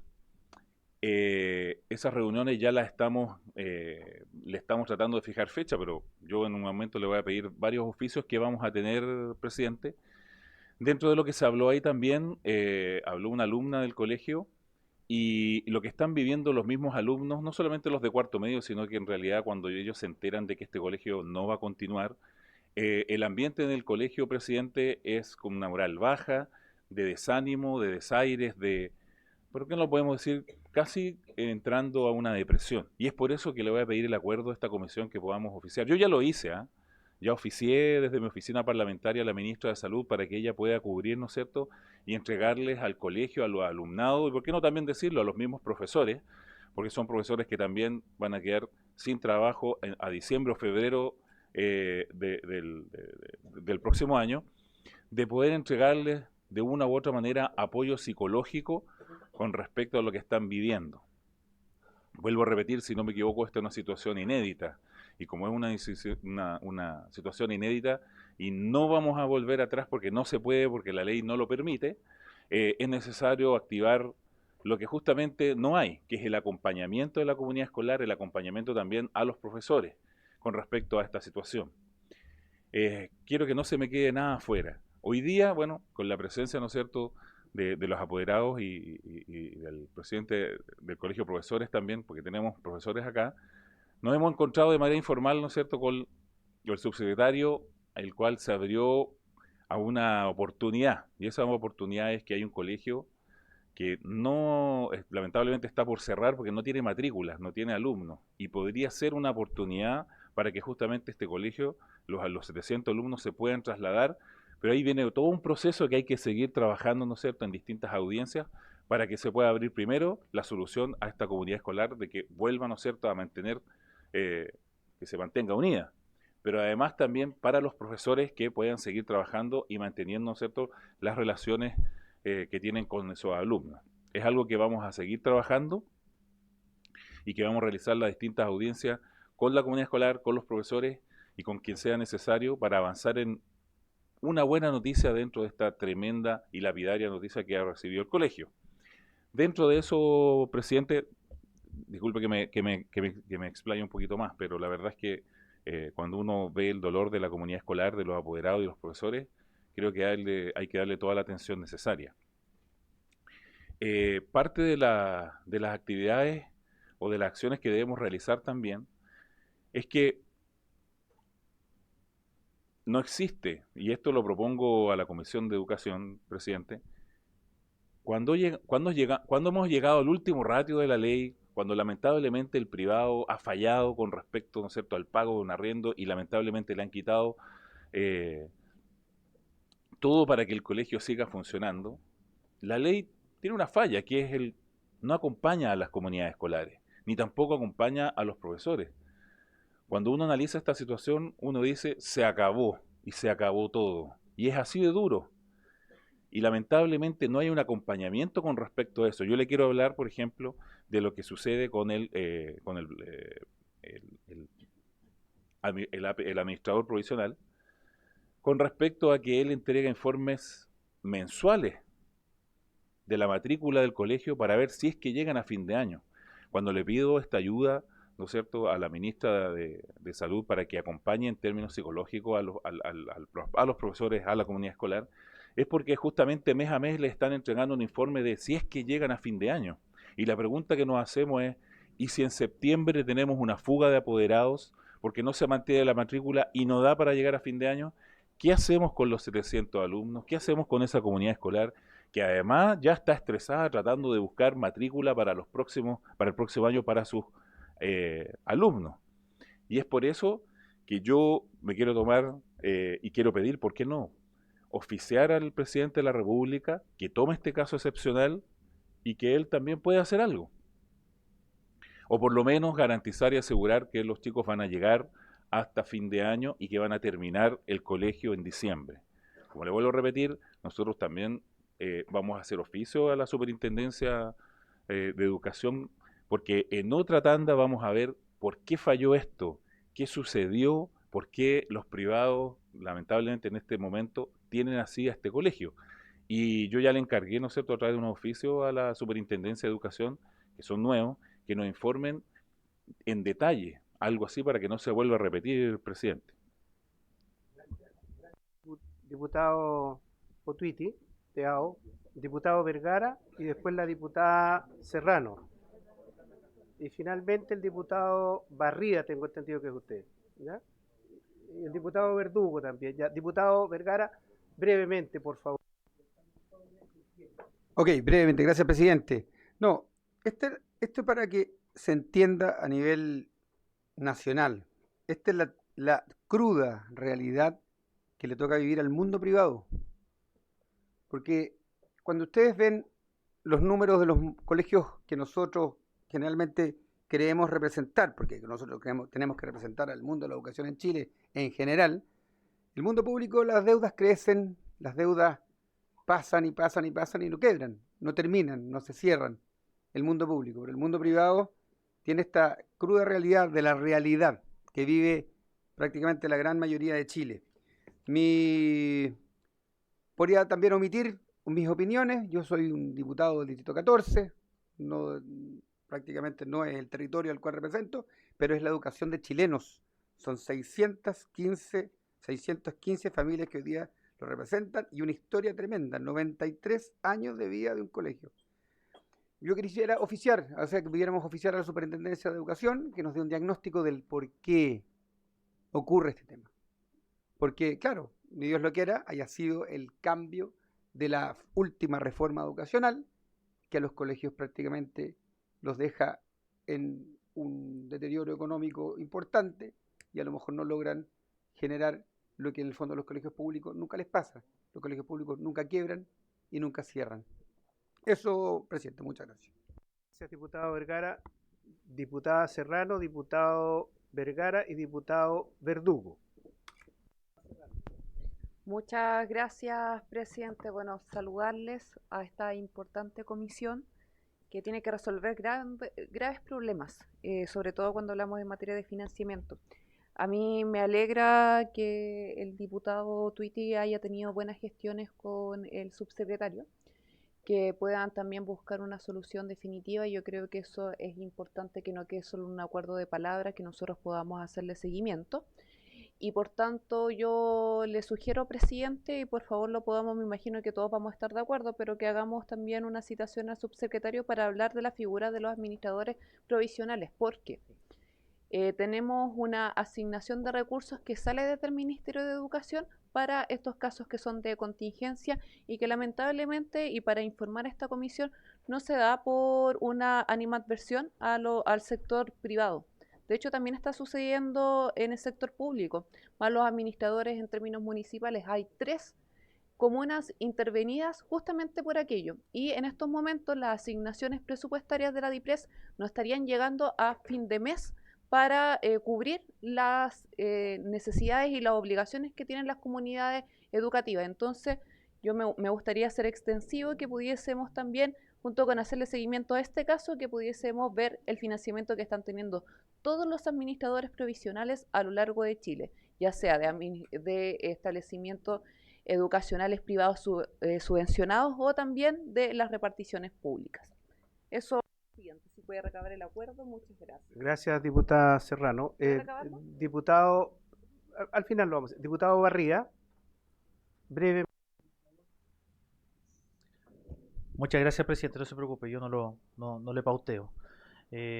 Presidente, a través suyo, saludar a la comunidad educativa del Colegio María Auxiliadora, solidarizar completamente. Conozco del trabajo que desarrollan en otras partes del país, en Puerto Montt, en Valdivia, por mencionar algunos ejemplos. Y aquí tenemos que buscar también una responsabilidad mayor. Aquí estos colegios no tienen que ver solamente con un sostenedor en particular, sino que aquí responden a una congregación. Les tengo mucho cariño. También estudié en un colegio de iglesia, la congregación de la Preciosa Sangre.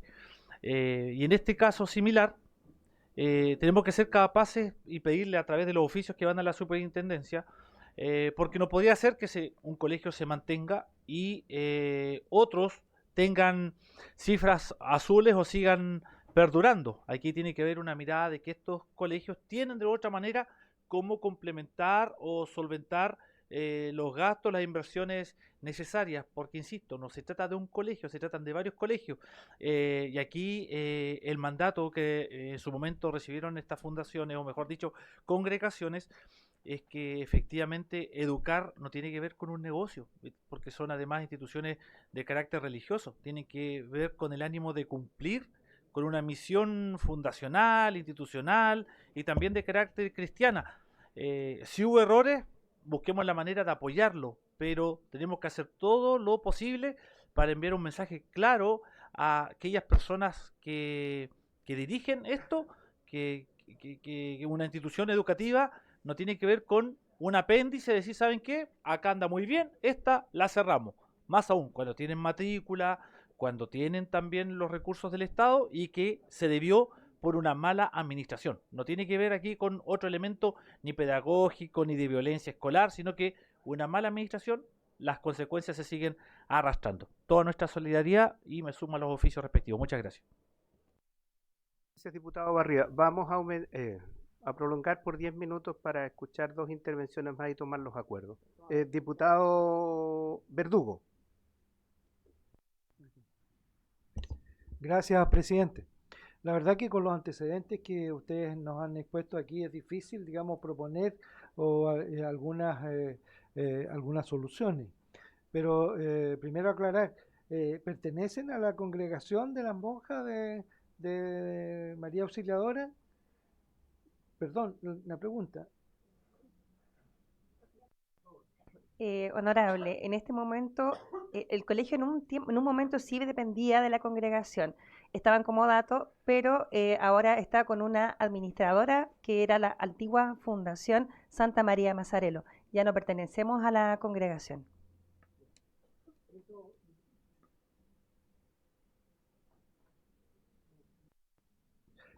Bueno, eso es importante aclararlo. En segundo lugar, el lugar donde ustedes funcionan, físico, el establecimiento, ¿eso es de la congregación? ¿Es de algún privado? ¿Ah? Eso, digamos, también, digamos, es importante saberlo, porque yo creo que con un poco más de antecedentes a lo mejor se pueden proponer algunas soluciones y yo creo que estamos dispuestos, digamos, a conversarlo, pero con más antecedentes que ustedes nos entreguen, porque con lo que nos han dicho es muy difícil hacer alguna propuesta que sea posible. Y yo siempre creo que hay soluciones. Yo soy positivo, digamos, en el sentido, y todo pasa, digamos, por un buen proyecto y también lo que ustedes estén pensando, porque ustedes están buscando la solución que viene de afuera. Y yo pienso que la solución viene de adentro. ¿Ah? Y yo pienso que la solución la tienen ustedes. Entonces, pero eso quisiera, digamos, aclararlo y conversarlo con más detalle. Diputado Verdugo, le vamos a dar la palabra al presidente del Colegio de Profesores y para cerrar a la presidenta de los apoderados, y ahí vamos a tomar acuerdo. Señor presidente. Muchas gracias, presidente. Era simplemente para precisar que efectivamente el colegio no está en manos de la congregación religiosa, sino que pasó a una fundación privada con una sostenedora privada que es la que ha tenido las dificultades que son netamente de carácter económico, que son los que han llevado a la situación actual. Gracias, presidente.